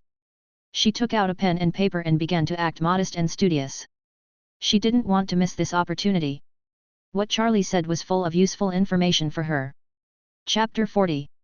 Hermione's every move. The whole thing was inspected. Charlie couldn't help but chuckle. This girl. Quite cute. Miss Hermione, focus. After Charlie finished speaking, he once again explained the key points just now. Hermione was very serious this time. She wrote hard and wrote down everything that Charlie said word for word. After Charlie finished speaking, Hermione Mingkay took a deep breath. The content was really exciting. It turned out that there was such a train of thought. It seemed that he was really a newbie in magic. Unknowingly, other people in the bookstore gathered around him. Good. Gentlemen, what you said is really good. Which wizarding family are you from? Tisk, tisk, tisk, you are so young that you have such an opinion. They were all attracted by Charlie's vivid way of explaining. At first it was just curiosity. I feel like a rookie wizard is pretending to be in front of another wizard. Until he saw that Charlie could perform the transformation spell smoothly without a wand. When you can switch between various forms at any time. Their expressions finally changed. This kid. It's really informative. So in just 10 minutes. Several people stopped what they were doing to listen to Charlie's explanation. Little girl, you are so lucky to have such a little brother to help you solve your problems. Someone in the crowd smacked their lips and said. They had just finished digesting what Charlie said, and they still had some unfinished thoughts. Hermione blushed to her earlobes when someone said this. Even though she has such a down-to-earth and generous character, she felt a little miserable at the moment. Can't stand any more. Charlie, have you made your choice? If you've made your choice, how about we leave first? Hermione was a little embarrassed. Okay, I've already prepared it here. Charlie nodded. The two of them came to the counter to check out. The cashier was a young witch. She smiled at the two of them. Elementary Transfiguration Guide, good, my sister can choose books. Discussion on the convergence point of combining potions and magic power. Little one, this book is not suitable for your age yet. Are you choosing it for the elders in your family? The witch at the cash register frowned slightly when she was checking out Charlie's book again. She never thought about it. Before Charlie could speak, Hermione took the completed book and collected it. He saw it himself. Please don't underestimate others. This is disrespectful to a wizard. Hermione's tone was not kind at all. She was fighting for Charlie's injustice. Oh, dear lady, please don't get excited. The cashier's sister looked at the pair of people with a half-smile. She showed an expression of awe. I understand, I understand. Hermione felt a little regretful after saying this. These words were spoken a bit hastily. They were not as polite as she had been before. Thinking of this, Hermione secretly glanced at Charlie. Then she withdrew her gaze. Charlie and Hermione left the bookstore. Charlie, where are you going next? Hermione is looking forward to it. She wants to stay with Charlie for a while. You can always learn a lot by spending more time with good people. Well, let me think about it. I want to go to the Crucible shop again. I'll go with you. I happen to want to buy a Crucible set too. Hermione's eyes lit up and she said casually. After saying this, she felt a little confused. I never thought about buying a Crucible before. Why did I directly say that I also want to go to the Crucible store? It's really baffling. This is too unladylike. Walk. Charlie didn't stay long and went directly to the Crucible shop. Patchy's Crucible shop is not big. It's a little shabby. There's usually not much business. In the wizarding world, although potion refining is also a compulsory course, there are no people who are truly proficient in this art. Not many. Because commonly used medicines can most likely be bought in the market, and few people go to great lengths to refine them. Oh, welcome. The boss heard the sound of opening the door. The lazy voice sounded. Hello, let's buy a Crucible. Charlie said hello. Okay, take your pick. The boss glanced at Charlie and Hermione and said with a smile. Oh, no, young man, the Crucible over there is not suitable for you. You are novices, you should choose here, it is safer and less likely to explode. When the boss saw Charlie going straight to the high-end Crucible equipment counter, he immediately reminded him. Oh, I don't need it over there. The pot I want to refine is too small. Hey? After hearing what Charlie said, the boss was a little confused. Gentlemen, what medicine do you need to refine? There are all, transformation potions, magic enhancement potions, magical animal-related potions. The more the boss listens, the uglier his face becomes. Gentlemen, are you sure you can refine these medicines? Learning to brag at a young age is not a good thing. If you always brag, your nose will grow longer. The boss became more and more excited as he spoke. He was spitting. At this moment, an explosion sounded. Next to him was a man refining potions on site. His head was covered with black ash. He looked extremely embarrassed. Damn it! Why did it explode again? Boss, is there something wrong with your Crucible? The person who spoke was the man who had just refined the potion. He was refining a beauty potion. A medicine that could brighten the skin and rejuvenate. But it was very difficult. All the equipment at his home was damaged. Refining this medicine was made to please a lady. This medicine was read in a book and has not been circulated on the market. Next to him, there is still that book. Sir, it's your own fault that you are making trouble. But you can't put all the blame on my Crucible. Be honest, my cauldrons are all high-quality magic props. People at Hogwarts have been buying from me for decades. The owner of the Crucible shop blew his beard and stared. He was stimulated by the man's words. It seemed that he was about to explode in the next second. Sorry, I lost my temper. The man who was refining the potion wiped his face and realized his speech problem. Hermione glanced at the instructions lying on the side with interest. A small light flashed in her eyes. Beauty Potion. Chapter 41. Woman. Anything related to beauty will attract their interest. This is true in any era and in any world. Charlie saw the excitement in Hermione's eyes. Hermione, are you interested? No. I'm just curious about the process of refining the potion. Yet. Okay, this medicine is quite interesting, I admit I'm a little interested in it. Hermione looked at Charlie's eyes as if they were looking through people's hearts. Finally, she admitted it directly and generously. She stuck out her tongue at Charlie and smiled playfully. Oh, 2 future stars. I don't have time to play with you now, please give me a break. The man who had just made the potion wiped his face and said casually. He was not interested in playing with Charlie and Hermione. The most important thing for him now is to make the potion by himself as soon as possible. Go and talk to him. The beloved lady showed her love. Charlie glanced at the illustration next to it. The process of refining the medicine immediately appeared in his mind. In just a moment, the refining process of this medicine was kept in mind. It is not complicated. Of course, this just for Charlie. Oh, please, I'm going to start. The man who had just made the medicine took a deep breath and began to operate carefully again, mixing the raw materials and brewing. The owner of the crucible shop came over with a hint of displeasure on his face.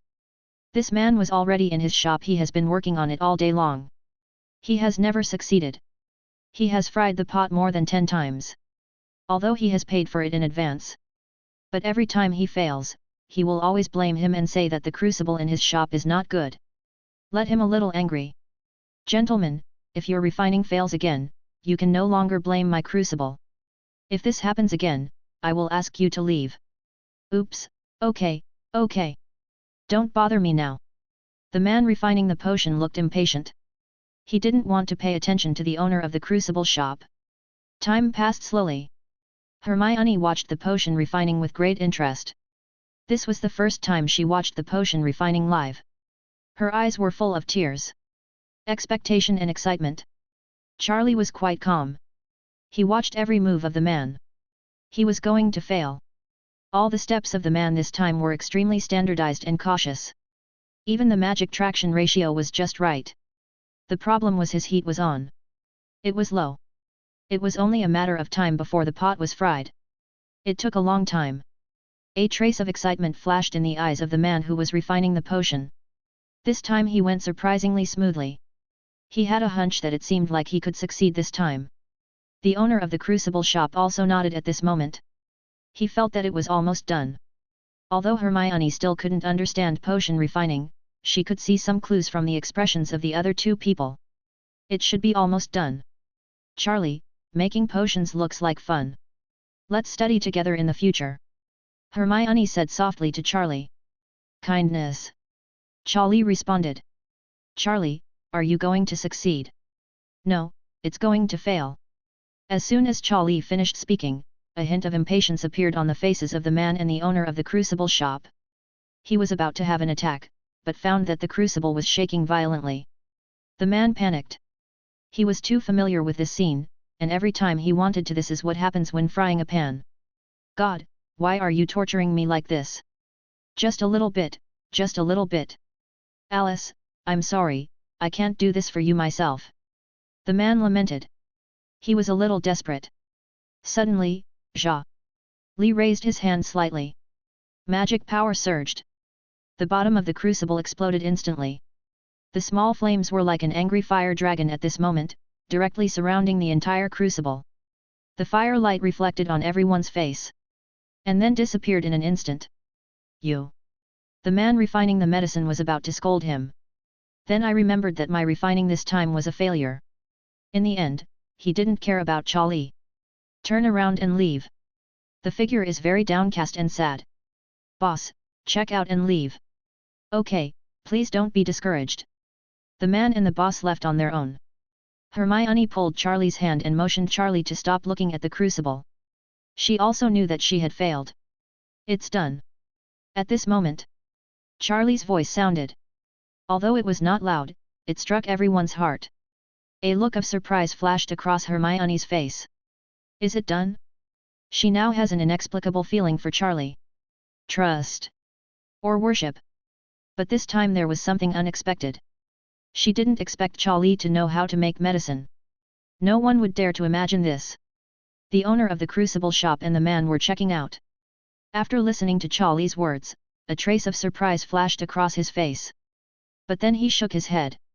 It was almost going to explode, but it still happened. Little one, please pick the crucible quickly and don't make this gentleman unhappy again. The boss prompted. His tone was quite polite. Forget it, it's okay. I'll go sort out the wreckage. The medicine refining man gave a bitter smile. Then he came to the workbench where he was just now. Suddenly, the man's face changed.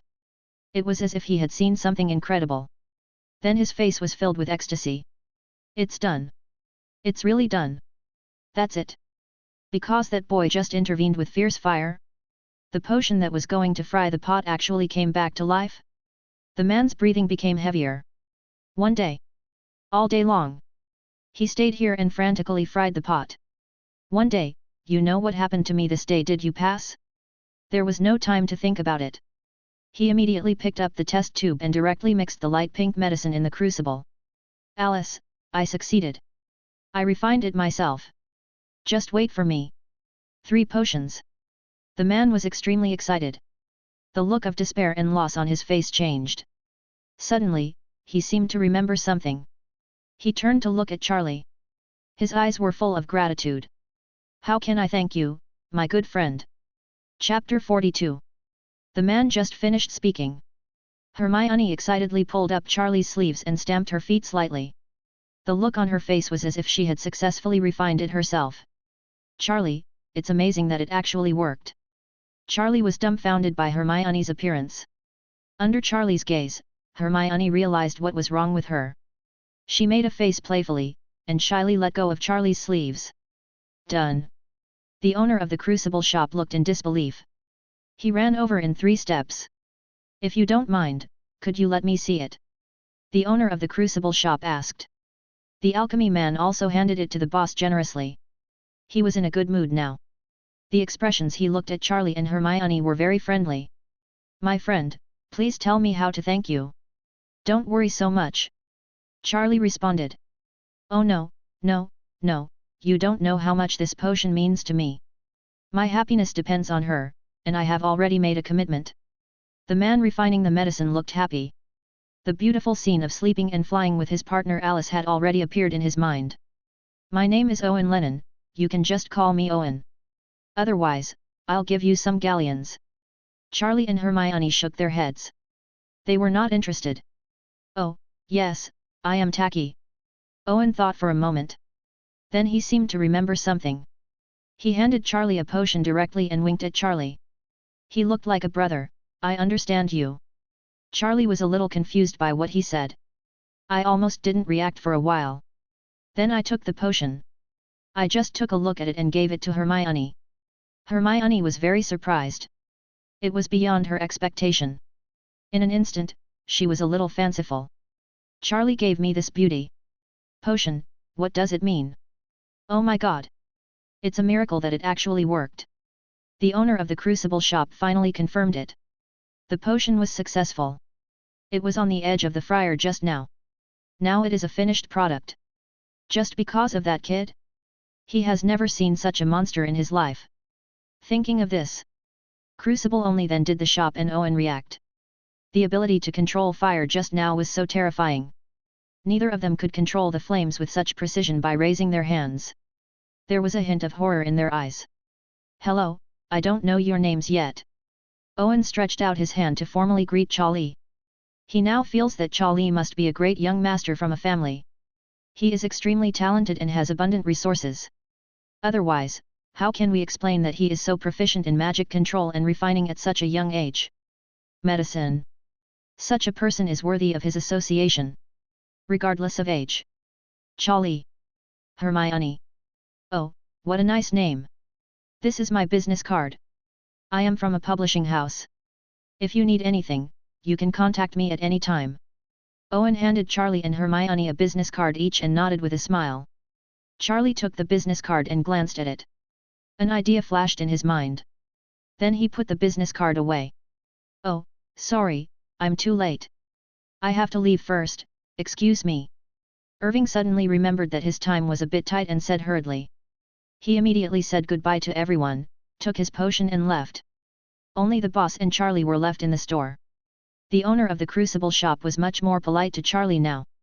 Started to actively introduce to Charlie and Hermione the types of various crucibles and their suitable scenarios. Hermione was very interested and kept asking questions. After each question and getting an answer, she would ask Charlie again. Ask for help from Charlie Lee's view. That's what academic masters are like. Finally, Charlie and Hermione finished their selection and returned home with a full load. The boss was very polite and happily sent them away. What a scary guy. I really don't know which family he is the heir to. The owner of the crucible shop shook his head. In the streets of Diagon Alley, it was time for Charlie and Hermione to say goodbye. Goodbye Miss Hermione, I need to get back. Charlie glanced at the clock in Diagon Alley and said. Hermione was slightly startled, then nodded. Then, see Charlie first, I will write to you. Thank you for giving me so much knowledge today. Hermione was a little reluctant. Somehow, she actually wanted to spend more time with Charlie. Goodbye, we will meet again. Charlie responded with a smile. He stretched out his hand to signal. Hermione's heart skipped a beat, and her face suddenly turned red. She held Charlie's hand shyly. Bye now. The two of them parted. Hermione couldn't calm down for a long time. Charlie disapparated directly and returned to the orphanage. He had been tired all day today and needed to rest. After Hermione got home, there are still ripples in my heart from time to time. She always stares at the bottle of beauty potion that Charlie gave her in a daze. Even her parents noticed something strange. Ask Hermione what happened. Hermione just blushed and avoided this. In front of the desk, Hermione was writing at her desk. She was going to write a letter to the professor at Hogwarts. Today she met a magic genius. Dear Professor McGonagall. I met a very powerful person today. He is about the same age as me. His control over magic is beyond my imagination. The accumulation of knowledge also amazed me. What's even more shocking is that he is also well versed in wand making and potion refining. I think there is something wrong with what you said before. Please stop saying that I am a genius in the wizarding world and a future star. Compared with him, I am much worse. From today on, I will target him and learn from him. Please don't say those words of praise to me again, please don't flatter me again. The wizarding world is indeed wonderful and full of talents. I learned a lot today. His name is Charlie. Speak nicely. And talent. Chapter 43. The next day, Charlie began to fiddle with his defective wand. Make some fuss in the room. Almost all the wands were broken into pieces by him. Some integration cannot be dismantled, so we can directly separate them for study. A few days. Charlie repeatedly disassembled and assembled it and combined it with theoretical books. Gaining a new understanding of wand craftsmanship. You have devoted yourself to studying the structure, combination, and principles of many wands. Understood the art of wand master level. Call. Charlie let out a sigh of relief. These days, the intense research has made him feel a little tired. Fortunately, the results are good. He was confident that he would not be any worse than those who had been immersed in wand skills for decades. Communicating with those masters can also teach each other. These things are impossible for any wizard who has practiced wand making skills for several days. But Charlie had no intention of feeling proud at the moment. He now encountered some minor difficulties. He wanted to make a magic wand that he could make his own. There is nothing wrong with the craftsmanship and craftsmanship. The key point is that he didn't have the materials he needed for the wand he conceived. The rest is easy to say. For example, wetland summer flower hawthorn, etc., these can be purchased in Diagon Alley. The problem is the stick core and some accessories, which are more difficult. Requires the backbone and nerves of a fire dragon. Not to mention that this thing is not easy to get, even if you buy it, you won't have it through normal channels. Thinking of this, Charlie thought of the place where dark wizards gathered. Nocturn Alley. Go there when you have time. Charlie made a decision. The rest of the time, Charlie spent the rest of the time studying those magic books in the room. He made crazy deductions in his mind. When he felt like it, he performed a small spell directly in the room. He almost destroyed the room in the orphanage. Got it. You have practiced various transformation techniques and mastered the improved version of disguise. After reading magical animals and their treatment instructions, you have understood the magical animal healing skills light version. After one operation, Charlie gained a lot of insights. Some of the more common ones are upgrades of some of the original abilities, such as magic mastery, spell casting, etc. It is worth mentioning that the disguise technique deduced by Charlie, the effect can be maintained for a long time. This is something that other ordinary disguise techniques cannot achieve. And there is no need to borrow drugs to easily achieve a change in form, including voice, body shape, etc. Completely reborn. And extremely difficult to see through. Unless you are a very powerful wizard and have a deep understanding of the art of disguise. In today's wizarding world, there are almost no disguises that can achieve so many effects. Or if there is, it is not circulating on the market. As for magical animal medicine, it allowed Charlie to master certain theories and abilities in treating magical animals. Have this skill at hand. Even if Charlie does not become a wizard in the future, he can still enjoy a successful career in the wizarding world with this method. Well, please contact Hansen and let him investigate the materials I need. Charlie finished thinking. He picked up a pen and paper and started to write a letter to Hansen. The first thing was naturally to point out Hansen's work. He urged him to work hard and get promoted as soon as possible. Only rights can give people a sense of security. Again a complete pooh theory. Then came Charlie's real request, asking Hansen to help him investigate these materials. Where can they be found in Diagon Alley? A few days later. Hogwarts at this time. In Professor Minerva McGonagall's office. Professor McGonagall is writing some material. Suddenly, an owl came outside the window. Mag looked at the owl with a smile on his face. Little Hermione wrote again. What surprise will she bring to me this time? Mag was a little relieved. She likes academics like Hermione very much. Serious. Have a thirst for knowledge. Dare to practice and explore. This is very similar to her when she was young. So she came into contact with Hermione and discovered these characteristics of Hermione. Very interested in Hermione. Always providing Hermione with all kinds of help. Overtly and covertly. All. Every time Hermione wrote to her, she would always ask her many magical questions. And every time the questions are very advanced. At the same time, Hermione's own reflections are attached. Mag liked this more and more. I am also happy to guide her. But now. After she opened the envelope, the kind smile on her face froze a little. Meta-genius. Have deep knowledge in magic, wand making, and potion refining. Or appear like Hermione. Oh my god, Hermione couldn't have been fooled. Thinking of this, a trace of sullenness flashed across McGonagall's face. How brave!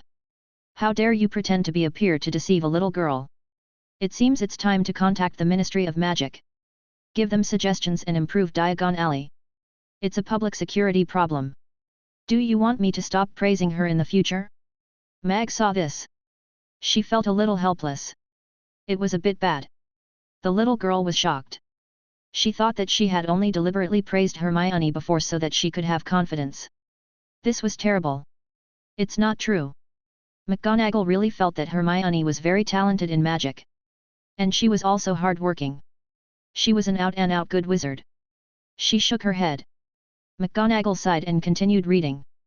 Suddenly, Mag's expression changed drastically. The dusty memories seemed to be opened at this moment. A baby's face appeared in his mind. The tragic scene 9 years ago came to mind again. Charlie. This should just be someone with the same name, right? By the way, Hermione didn't say his last name. It must be, I must be overthinking it. Mag stood up with a sad look on her face. It took a long time. She seemed to have made a decision. No, I have to talk to Albus. Could this Charlie be a liar or Lily's child? Chapter 44. Think of this. Mag didn't stay long. He rushed to Dumbledore's office in a hurry. Along the way, when those students greeted McGonagall, McGonagall was a little absent-minded. Albus. Mag knocked on the door with a loud voice. Oh, Professor McGonagall, what are you going to do? Dumbledore inside seemed to be startled. He quickly opened the door. Albus, I have an urgent matter to discuss with you. Please don't be anxious, I'll get you a glass of water. Dumbledore said slowly, as if nothing could make him excited. No more water. Sit down quickly, I'm not kidding you. Mag was a little anxious. Oh, all right. Please wait. Dumbledore slowly sat down and signaled to McGonagall that it was time to start. I have been taking care of a talented little girl Hermione in advance. You should know this, right? Well, I know. I quite like this little girl. You are right. Dumbledore nodded. The little girl wrote to me saying that he met a genius. The strange thing is that this genius is as old as her. But according to Hermione's description, she has very high magical attainments. In addition, the most outrageous thing is that he also knows how to make wands, refining potions, etc. All of this is too extraordinary. Dumbledore was slightly moved after hearing this. He started to think about it. Is it so powerful? Not really. Even when I was young, or rather when Gellert was young, I wasn't so exaggerated. Dumbledore was too. Not very convinced. Right, so I think this matter is very strange. How can anyone master so many complex and profound abilities at such a young age? Even you, Albus, couldn't do it at such a young age. Dumbledore heard this. He inhaled slightly through his nose. The expression on his face was slightly embarrassed. This McGonagall was really straightforward in his speech. It was hard to accept. Ahem, please continue. Dumbledore coughed dryly. Here comes the most critical part. At the end of Hermione's letter, this person's name was mentioned. Guess who? McGonagall slowed down her speaking speed. I don't guess. Dumbledore almost rolled his eyes. Well, his name is Charlie. About the same age as Hermione. Speaking of this, McGonagall looked directly at Dumbledore. After hearing this, Dumbledore also calmed down his expression. In his mind, a similar picture emerged. However, what he remembered was something that McGonagall had not thought of. After all, only Dumbledore had a certain understanding of Charlie's talent back then. Although McGonagall did not believe that this person was Lily's child, he was forced to do things rigorously. With his attitude, he still came to tell Dumbledore. But Dumbledore was different. He knew some of Charlie's abilities. When Charlie was a baby, he gave Dumbledore a big shock. Especially for him. After Harry's legilimency, all the pictures appeared again. The baby who could transform into a fire dragon and directly cast magic. That harmless smile. At this moment, Dumbledore's it became more and more profound in his mind. He had an intuition that this might be the Charlie. The Charlie who was sent to the orphanage by them. Professor McGonagall, if you really want to know the truth, you can wait here with me. I'll go find someone and find out the answer for sure. Dumbledore said to McGonagall. No, Albus, I just suddenly heard this name and felt a little embarrassed. But I just thought about it, this is impossible. I'm too cautious. How could a child about the same age as Hermione have such an ability? Mag seemed to understand. He shook his head. Oh fine. It's all up to you. Dumbledore stood up and left the office first. He was going to find Snape. He knew that Snape had been in contact with Charlie recently.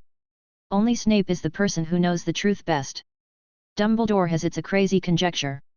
The research results in magic research that previously caused a sensation in the magic world are related to Charlie. But this idea is too radical and outrageous. Dumbledore only had this idea in his mind. Wait until Dumbledore after Dumbledore left. Mag got up. Just as he was about to leave, he suddenly stopped for a moment by some strange coincidence. Then he sat down again. Forget it, wait.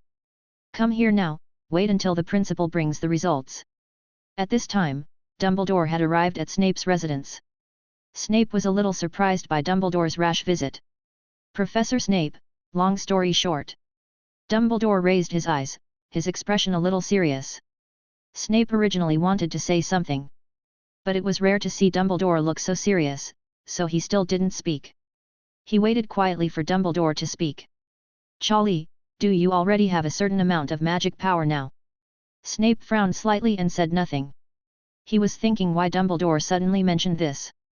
Did he go to Diagon Alley a few days ago? Dumbledore continued to ask. He already got the answer on Snape's face. Oh, it's okay. These are small things. You can do this to Charlie. I'm happy for him. Last question. Dumbledore narrowed his eyes slightly. This time, his sharp eyes seemed to penetrate Snape's heart. Are the research breakthroughs published in newspapers and periodicals related to Charlie? Or is there a possibility that he wrote it? Snape's face changed slightly. His breathing became heavier. The scene fell into silence. Dumbledore did not rush Snape and waited for the result quietly. In fact, needless to say, Snape's performance said everything. Finally. After a while. Snape's deep voice came out. Yes. Snape knew that he couldn't hide it anymore. Since Dumbledore came to ask like this, he probably already had the answer, just to confirm. As for Dumbledore knowing about this matter, it was not a big problem. After all, Dumbledore knew about it. Dumbledore's character is still worthy of trust. Oh well. Thank you, Professor Snape. Dumbledore nodded. There was no change in the expression on his face. But there was already a storm in his heart. Chapter 45. Farewell. Dumbledore said hello and then left. Snape looked at Dumbledore's leaving figure and said thoughtfully. Soon. Dumbledore returned to his office. Unexpectedly, Mag is still here. Oh, Professor McGonagall, you didn't leave. Dumbledore said hello casually. Then he returned to his bookcase and began to look for some information. No, you might not believe it, but I just wanted to hear the final result. Mag is very calm. He bluntly stated his purpose. Well, you guessed it right. It's really Charlie, the same Charlie. Harry's brother, Charlie. Dumbledore was rummaging through the box and said with his back to McGonagall. McGonagall seemed not to hear clearly. His expression did not change. Suddenly, he was struck by lightning. Albus, are you crazy? Charlie, Harry's brother. A wizard who can cast spells without a wand and is proficient in wand making and potion refining. He's not even 11 yet and hasn't even entered Hogwarts. McGonagall threw out several soul torture questions in succession. Her eyes were fixed on Dumbledore's back. Oh, Professor McGonagall, please don't be so surprised. There's something I didn't tell you. When Charlie was just born, I was invited there. Tested Charlie's magical talent with his own hands. Dumbledore said slowly. He was still looking for something in his hands. A trace of surprise flashed across McGonagall's eyes. At that time, if I remember correctly, Charlie's magical talent exceeds the testing range of my crystal ball. At this point, McGonagall's eyelids jumped. It exceeded the testing range of Dumbledore's crystal ball. That crystal ball is a magic treasure. Dumbledore once used it to test many magic geniuses. All of them were there are extraordinary deeds. Of course, there are people like the Dark Lord. But right now, the crystal ball cannot accurately measure Charlie's magical talent. This is really too scary. Also, when we went to James' house, weren't you always curious about who was helping?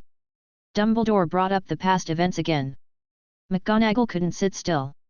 Her heart was in her throat at this moment. Dumbledore had never told her the secret of that year. When you attacked Charlie from behind, you allowed Charlie and Harry to escape. Dumbledore finished speaking. He turned around slowly with firm eyes.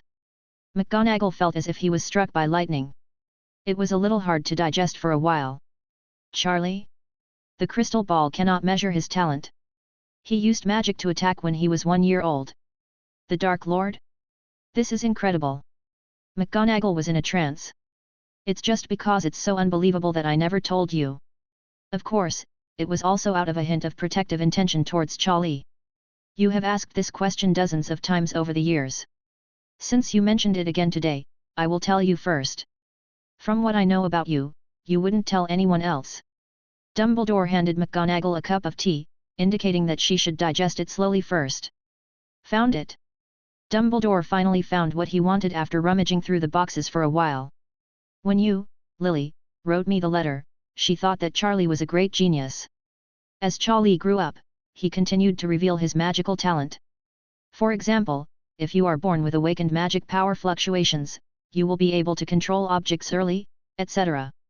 This is how she described it. Charlie was a God-given wizard. Dumbledore took out the letter. His thoughts seemed to go back to a long time ago. Albus, this is amazing. McGonagall stood up.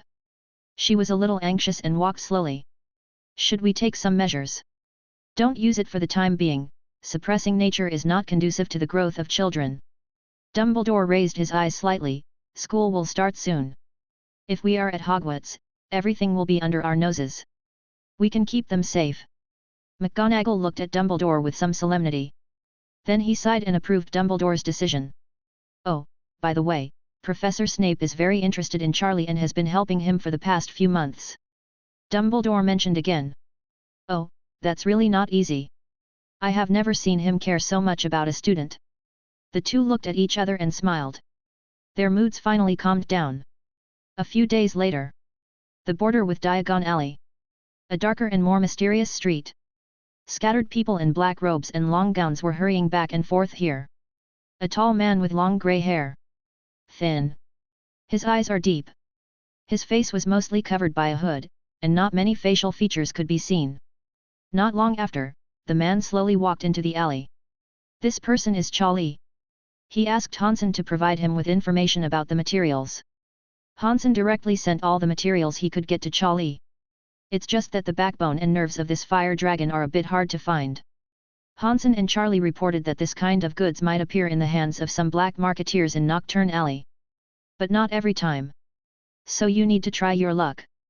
Before that, Charlie had already been to Nocturn Alley once. However, I came back empty-handed and did not get these materials. Today is Sunday. Follow the rules of Nocturn Alley. There will be a lot of rare items for sale today. So it was evening. Charlie stepped into this place again. Try your luck. If it really doesn't work, you can only settle for the next best thing. I'll make a wand that's almost of a higher grade and use it first. Of course, at this time, Charlie was completely disguised. Both appearance and figure are completely different from before. Chapter 46. The atmosphere in Nocturn Alley is very obvious. Desolate. Claustrophobic. Filled with some pungent smell. Especially the wizards in black robes on the streets. He always looks at passers-by with strange eyes. Certainly. These passers-by are not a good person. Nocturn Alley becomes much more lively on Sundays. Usually, only some fixed shops are open. Today, there will be many people coming to set up stalls. It's not considered setting up a stall, it's considered selling. The kind that looks at you from afar. Suddenly came over. He said, "Friend, do you want some goods?" Charlie came to a relatively inconspicuous house. A man in black has been waiting here for a long time. "Master, please come inside." The man in black is Hansen. The double agent that Charlie controlled with the Imperious Curse. Of course, now he only listens to Charlie's words. He has long said that he has a house in Nocturn Alley. Now check, it's a little more convenient to do things right away. "Master, I am more familiar with this place. In the northwest corner over there are some gathering places that specialize in selling materials.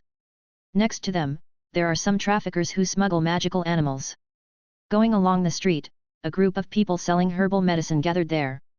Hansen introduced Sunday's Nocturn Alley with all his heart. "Well, I'm interested. This is a list of the herbs I need. Go and search for it for me. If you find it, take as much as you want." Charlie handed Hansen a list. The names of various herbal medicines were densely written on it. Hansen's scalp felt numb when he saw it. He could only feel that his eyelids could not help but beat wildly. "Okay, master. Do you need me to accompany you to purchase materials?" Hansen spoke. "No, I will search for the other materials myself.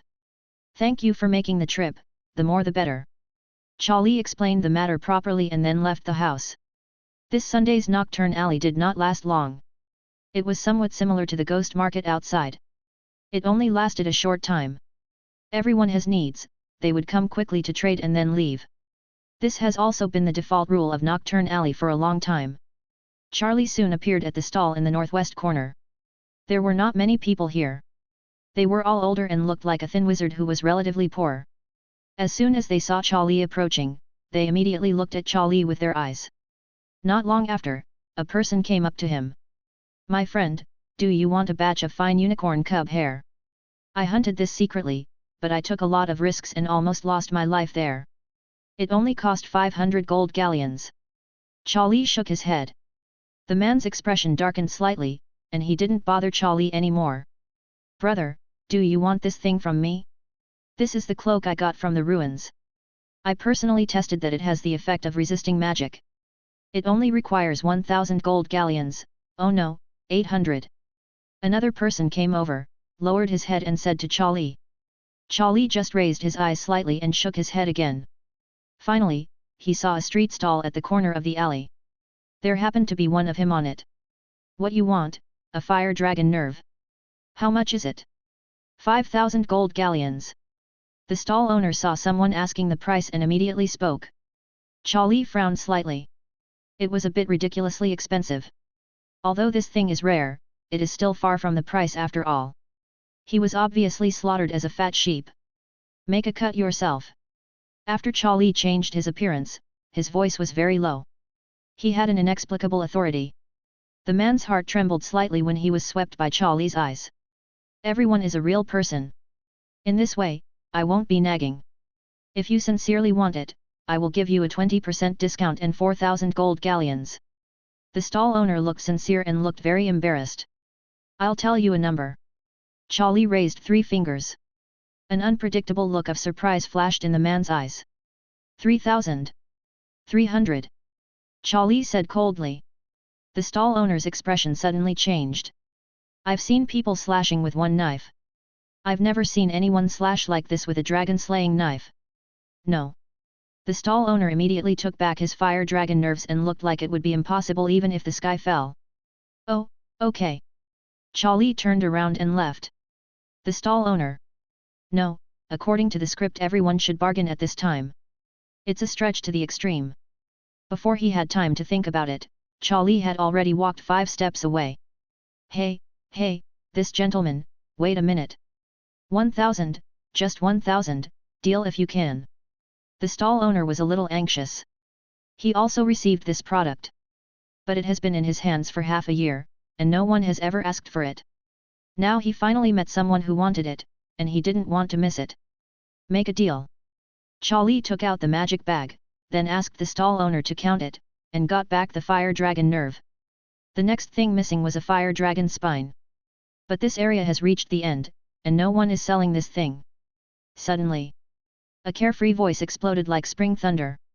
Finally I found it, my lovely Yuchi beast. Oh ho ho, this is the first time I've seen you Chimon's cub. Hehe, today is not in vain. Charlie looked for the name. He saw a giant about 3.5 meters tall, laughing happily in front of a stall owner. Lupo Hagrid. Charlie was too familiar. Of course Hagrid definitely didn't recognize him now. At this time, he was holding a small moon-crazy beast cub, full of love. He was a perfect magical animal controller. But when Charlie looked at it slightly, he discovered something was wrong with the moon-crazy beast. There is a hidden disease. This is not a healthy moon-crazy beast. What makes Charlie even more surprised is that inside the sack carried by Hagrid, it turns out to be the only material Charlie currently lacks. Thinking of it here, Charlie has a plan in mind. Chapter 47. For a person like Hagrid who often collects rare and exotic items, it is not surprising that he has the backbone of a fire dragon. Now the question is, how to get this spine from Hagrid? Buy at a high price, spend a lot of money to buy bones? It's not impossible. But right now, it seems that he needs to do Hagrid a small favor first. Otherwise, he would probably be slaughtered to death. Charlie has abilities that no one here has. That is the knowledge and healing skills of magical animals. Said without politeness. No one in Nocturn Alley is as proficient in this area as Charlie. Neither can Hagrid. Charlie sensed something unusual about Yuchi Beast at a glance. Extremely weak. He looked strong, but he was actually dying. The magic was gone. If left untreated, you won't live long. And this stall owner must be aware of the problem of this moon-crazy beast. How could an ordinary person be willing to sell the moon-chi beast? There is a high probability that the moon-crazy beast was in bad condition, so it was brought here to be resold. The moon-crazy beast is a very interesting magical animal. Its appearance is very similar to that of an alpaca. That is, as the saying goes, a grass mud horse. The most peculiar thing is that its feces has a miraculous effect on the growth of herbs. They only appear in large numbers on full moon days. Therefore it is very rare. Many wizards who study herbal cultivation and potion refining are very eager for the moon-chi beast. Dream pet. Hagrid is no exception. He has an extremely strong interest in all kinds of magical animals. Many things are obviously not allowed to be raised, but Hagrid often secretly buys them from smugglers. Keep it for a while and enjoy it. So much so that there are already many inexplicable creatures in the Forbidden Forest next to Hogwarts. They were all forced to release by Hagrid. Oh, my little cutie. Just follow me from now on. Hagrid picked up the moon-crazy beast and beamed with joy. A 3-meter-plus giant smiled like a fool. The moon-crazy beast raised its eyes and forgot to glance at Hagrid, and then lay quietly in Hagrid's arms. Without any struggle. Oh, sir, you are so discerning. This moon-crazy beast cub is the best time to raise and tame it. Yeah? That's great. Hagrid became even more happy after hearing this. The stall owner's eyes lit up. He looked at Hagrid as if he were a fat sheep. You see, sir, I have travelled all over the country for this moon-crazed beast, and my brother and I are separated from each other. If this number is acceptable, we will make a deal. The stall owner held out 2 fingers. He wanted 2,000 gold galleons. After hearing this, Hagrid's smile that was just blooming immediately cooled down. 2,000. That's too much. But this moon-crazy beast cub is really too much. People like it. It's hard for Hagrid to refuse. After all, the moon-crazy beast is allowed to be kept at Hogwarts and is not a ferocious creature. Okay, please. Hagrid gritted his teeth and made the deal immediately. In a nearby bar, an old man looked at all this and couldn't help but shake his head. He sighed slightly. Charlie thought for a while and finally chose to speak. Etc. Hey? The eyes of Hagrid and the stall owner turned to Charlie at the same time. Oh, brother, do you also want this moon-crazy beast? I'm afraid this won't work, after all, I chose it first. Hagrid had a trace of fear on his face. He was afraid of being snatched away by others. After hearing Hagrid's words, the stall owner became even more excited. If someone increases the price, he will earn more today. No, there's something wrong with that moon-crazy beast. Charlie pointed at the moon-chi beast in Hagrid's arms. Suddenly, everyone's expressions changed. Hagrid's eyebrows knitted into twists. He raised the moon-chi beast and looked at it carefully. The stall owner's face was slightly cautious, and he immediately put away the money bag he had just received from the transaction. Your Excellency, please don't talk nonsense. This is Nocturn Alley, so you need to think clearly when speaking. The stall owner's tone was a bit unkind. Bro, is it okay? Hagrid was a little confused and looked at Charlie hesitantly. His attitude towards Charlie was very vague now. After all, he couldn't figure out what Charlie's real intention was. Here.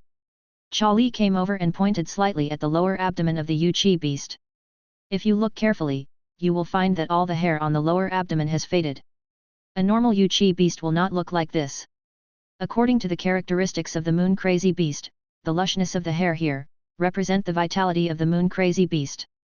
Hagrid picked it up and looked at it carefully. His brows were furrowed. Sure enough, he already recognized Charlie's point of view. Just now he had a dark thought, thinking that Charlie might be competing with him for the moon-crazy beast. Now he looked at Charlie with a hint of apology. Boss, isn't it kind of you to do this? Hagrid blew his thick beard, and his eyes were already a little unkind. The stall owner wanted to struggle and quibble. However, he found that the eyes of the moon chimera beast were closed and he had no strength to open them. There was no room for quibbles at all. Got it. Once purchased, no returns or exchanges will be made. The stall owner's expression became serious. He looked like he wanted money but his life. Seeing this, Hagrid became even more angry. Who is he, Lupo Hagrid? How many people dare to mess with him? Those who fell over the wizards in the lane were also well aware of Hagrid's reputation, and they couldn't help but step back at this moment. How about I refund a third? Oh no, I'll refund half of it. Hagrid let out a breath from his nostrils. He immediately picked up the stall owner. It's so abominable that you dare to deceive me, Hagrid. A trace of unbearability flashed across everyone's faces. Too brutal. The stall owner didn't dare to use magic on Hagrid at all. Because I know my own foundation. If you don't take action, the most you can do is get a beating. If he had taken action, the result might not be a beating. But what he didn't understand was, Hagrid's beating was not something that ordinary people could bear. That's a giant of over 3 meters. The giant humanoid beast is gone. Ah, it hurts. Please stop. I beg you. Charlie looked at this scene and couldn't help but twitch the corner of his mouth. It's really cruel. It makes sense. He has never seen Hagrid show his physical strength. Now it looks really shocking. I guess the trolls have it. Yubo. Isn't this pure physical transcendence? A few rounds passed. The stall owner's voice became a little quieter. Hagrid seemed to be a little less angry. He clapped his hands and scanned the people around him. Then he looked at Cha-Stand. Give a smile that you think is friendly. Chapter 48. Oh brother, thank you anyway. Hagrid is very sincere. He actually met such a sincere person in Nocturn Alley. This made his affection for Charlie soar. Bring here. Hagrid threatened the stall owner. The stall owner wiped the blood from the corner of his mouth and tremblingly handed back the money. Hagrid took it over and warned the stall owner with his eyes. I'm not giving up completely. Since I've taken a liking to it, I'm destined to it. I'll pay 100 gold galleons, and I'll find a way to take it to seek medical treatment later. You have no objection? Hagrid glanced at the stall owner. The stall owner's body trembled suddenly. No. You really have a kind heart. The stall owner didn't dare to speculate with Hagrid anymore. But out of the corner of his eye, he glanced at Charlie. He was resentful and vicious. Charlie walked towards Hagrid. I can heal this moon-crazy beast, if you can trust me. Hagrid was stunned for a moment. Then a look of surprise flashed across his eyes. Charlie stretched out his hand and covered it on the lower abdomen of the Moonchild beast. A soft magic power surged out. The Moonchild beast's energy immediately improved. His eyelids were opened. After looking at Charlie, he immediately struggled off Hagrid's body and threw himself into Charlie's arms. This made Hagrid unable to react for a while. This moon-crazy beast, he actually rebelled directly. But it's normal if you think about it carefully. Hagrid had just bought it from someone else. The Moon Chimera beast had no feelings for him. It could choose Charlie on its own initiative. That would prove what Charlie had just done. Very effective against Moon Crazy Beast. Thinking of this, Hagrid looked at Charlie with a flash of admiration in his eyes. People who think about magical animals are people whom Hagrid respects. Oh, brother. You are indeed a very upright person. I apologize for my bad thoughts just now. I was wrong. I actually thought you were here to argue with me. After saying that, Hagrid was about to give Charlie a big hug. Charlie immediately stepped back. No. Seeing this, Hagrid had an embarrassed smile on his face. He took his hand back. Man, if you can cure it, I'll be so happy. Let's be friends. Hagrid was a little happy. He likes people like Charlie. Come on, I'll buy you a drink. Heynon pursed his lips and said towards a bar next to him. Then he got a little excited and wanted to drag Charlie to the bar. Wait a minute, I have a small request. Charlie interrupted Hagrid. Hagrid looked puzzled and paused slightly. I want to buy your fire dragon spine, just that one. As for the price, just open it. Of course, no matter what, I will heal the Moon Chi beast for you. Charlie expressed his thoughts. Hagrid was slightly stunned at first. Then he laughed. This one? Just take it if you need it. I like you as a friend. Just because you are willing to treat this moon-crazy beast, I will give it to you directly. Hagrid took out the fire dragon spine and handed it to Charlie. Thank you, you are a good person. Charlie didn't show any pretense and directly took out a piece of keel from the part he needed. In this way, he would have enough materials to make a wand. I'll put a deposit of 1,000 gold galleons here for you, and I'll take the Moon Chi beast back for treatment. A week later we met in the morning at the Leaky Cauldron. Hagrid was just about to say something. Suddenly, a ray of flame came straight towards Charlie. Hagrid's expression changed, and he sensed the dangerous aura. He just wanted to take out his wand, but found that the hot aura had already arrived. Oops! Hagrid frowned. He saw the raging sea of fire, like a fire python, swallowing up Charlie directly. But the next second, Hagrid was so shocked that he opened his mouth. The flame only raged slightly for a while. It began to decrease at a strange speed. In other words, it was swallowed up by Charlie's body. Charlie didn't even look back. The monstrous flames on his body disappeared completely. Hiss! Hagrid took a breath. Ming Xi was shocked by Charlie's move. Everyone onlookers also backed away at this moment. They looked at Charlie with some fear. This man is a bit strange. He didn't even see him casting a spell. The flame was extinguished. Charlie turned around slowly. He saw that the stall owner had already sat on his broomstick. He was far away from Charlie and Hagrid. He was the one who cast the fire magic just now. For this reason he let out a bad breath for himself.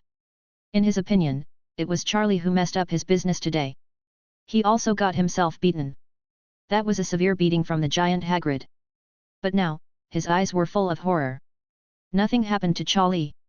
He attacked in a sneak attack, and he released his strongest attack magic. The opponent was resolved without even turning his head. Thinking of this, the stall owner couldn't help but break out in cold sweat. He was in trouble. Slip away. Turn around immediately.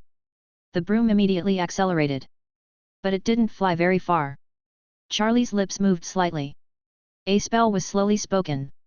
The man flew out directly and hit the ground hard. He lost his ability to move. Ability. Cast spells without a wand. Everyone was shocked. Some people felt something was wrong and immediately started to get up and run away. This is Nocturn Alley, and there is no place to avenge someone who was killed. Oh my god, brother, your magic is so powerful. I was worried about you just now, but I didn't expect you to resolve it immediately. Huo, fortunately I didn't have any trouble with you just now. Hagrid looked at Charlie with interest. He was excited. I have to go, I have no interest in drinking. Charlie rejected Hagrid. Oh, this is such a shame. Hagrid felt a little sorry. I'll take the moon crazy beast back first. After I cure it, we'll meet in Diagon Alley. Thank you for your keel. Hagrid touched the back of his forehead, feeling a little embarrassed. I obviously took advantage of you, but you helped me avoid being deceived and promised to help me treat the little guy. It's not too late for me to thank you, you are such a good person. You take this money, I don't need a deposit, I trust you. I can see that you are a great man. Chapter 49. Hagrid said, seeming to get excited again. I can't wait to give Charlie a big hug.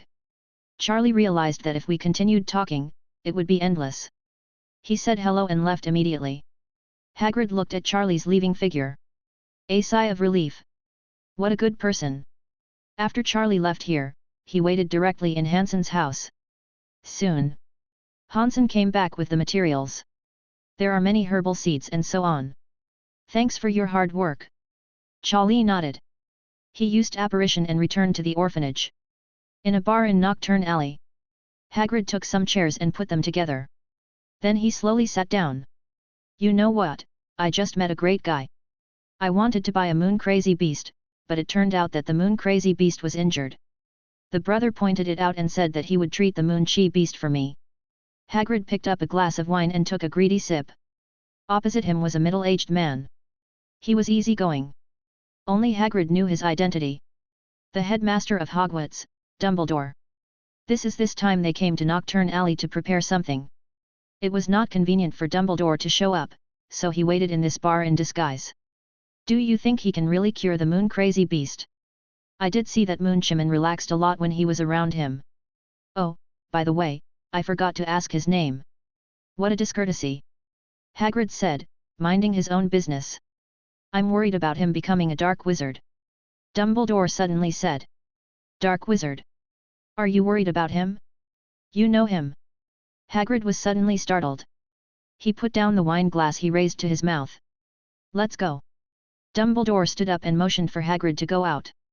The two walked out of the bar and walked slowly. Soon, there was no one on the road. He is Charlie. Dumbledore said softly after walking for a while. Oh, Charlie. Charlie. Who is Charlie?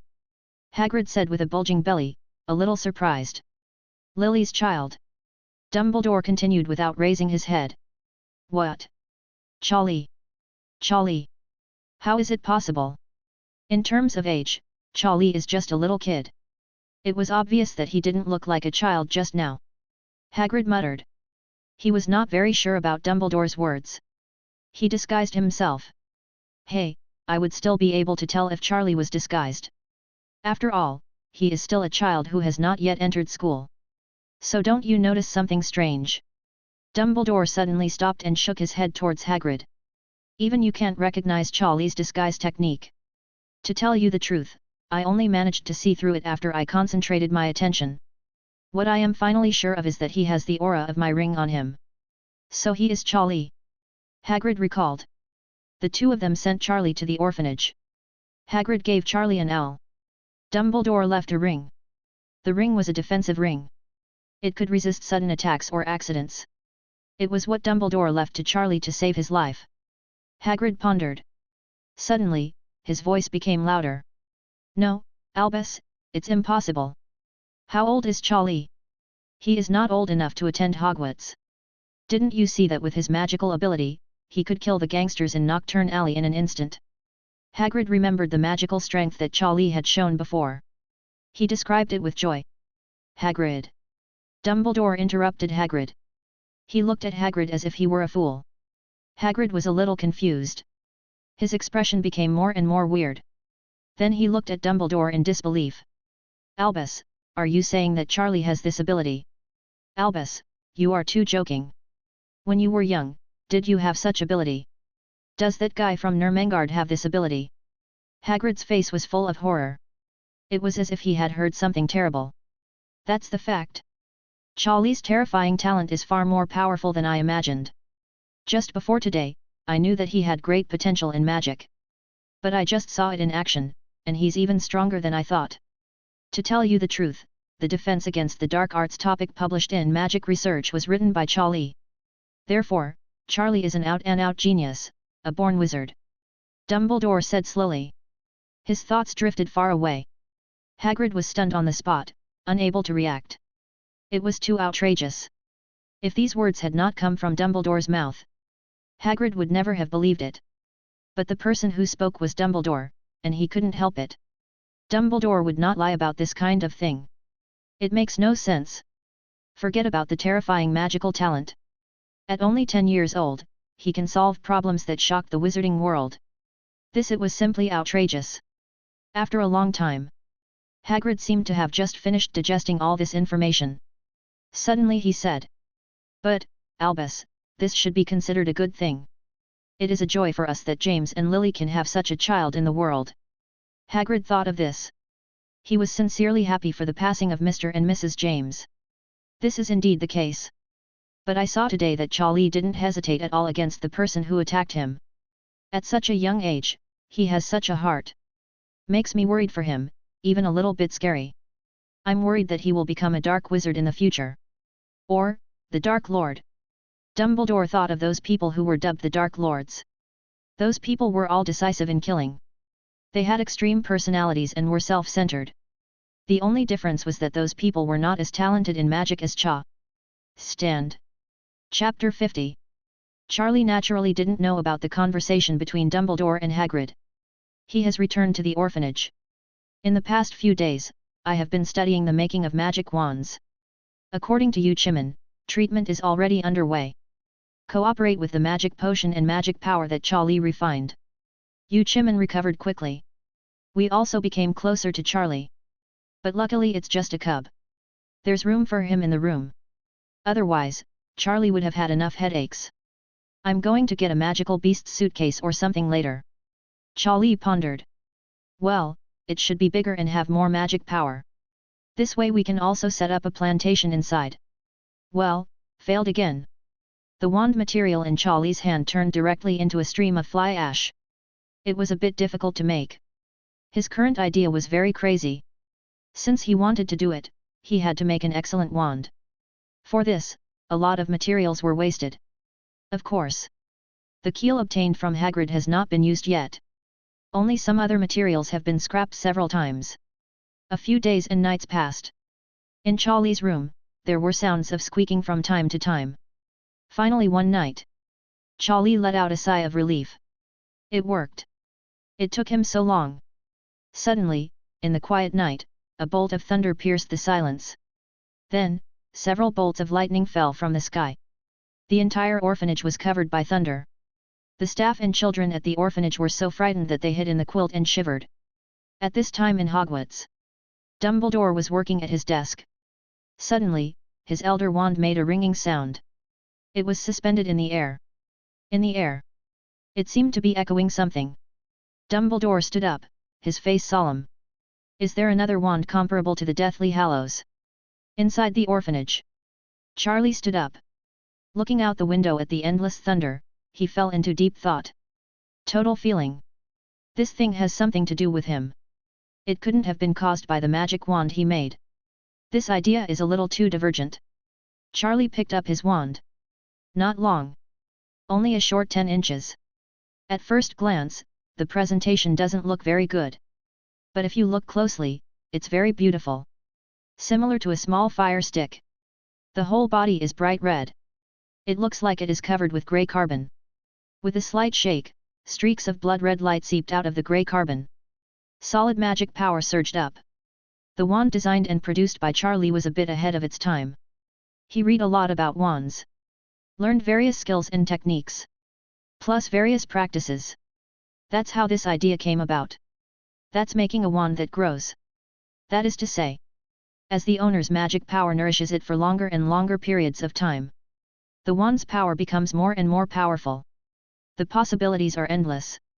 This kind of wand. It is only mentioned in some scattered ancient books. In recent hundreds of years, such a wand has never been heard of. Charlie gave it a try. The magic power of the body soaks into the wand along the palm of the hand. The wand immediately let out a cheerful purr. Seems very excited. It should be successful. A few days later, Charlie came to Diagon Alley. Today was the day he and Hagrid agreed to meet in Diagon Alley. At the same time, he also needs to visit Ollivander in the wand shop. They had agreed before that after Charlie repaired a batch of wands, they would come to him to communicate. Ollivander was the wand master after all. If Charlie communicates with him, he will always gain something. Soon, Charlie showed up at the door of the wand shop first. Welcome. Ollivander's old voice sounded. Hello, Lord Ollivander. Charlie said hello. Oh, it's little Charlie. I thought recently that you would definitely come to see me, but I didn't expect that you actually came. As soon as Ollivander heard the voice of Charlie, he immediately became energetic. Lord Ollivander, I have repaired some wands. But some of them have been dismantled by me, so I can't repair them.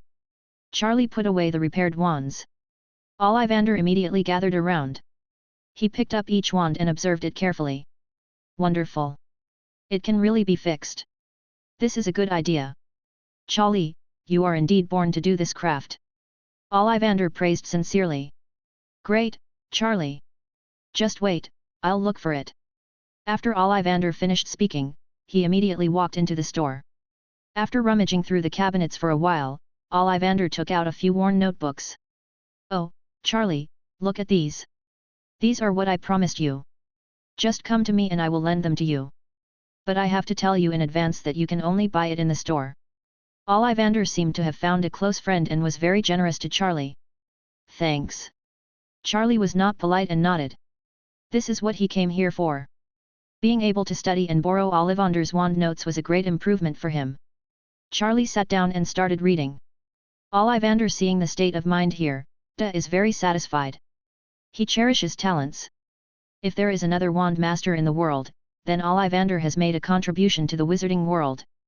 Hey! Ollivander suddenly let out a light sigh. He discovered the simple-looking wand next to Charlie. Then he carefully picked up the wand and looked at it slowly. Charlie was already in a learning state at this moment. He didn't care at all. What was Ollivander doing? Suddenly, Ollivander shook slightly. The grey carbon on the wand seemed to be alive. The crimson fire flickered. It was like a work of art in his hand. Dazzling and atmospheric. Wait! Wait! Ollivander's pupils suddenly dilated. Charlie, this is actually a wand that can grow.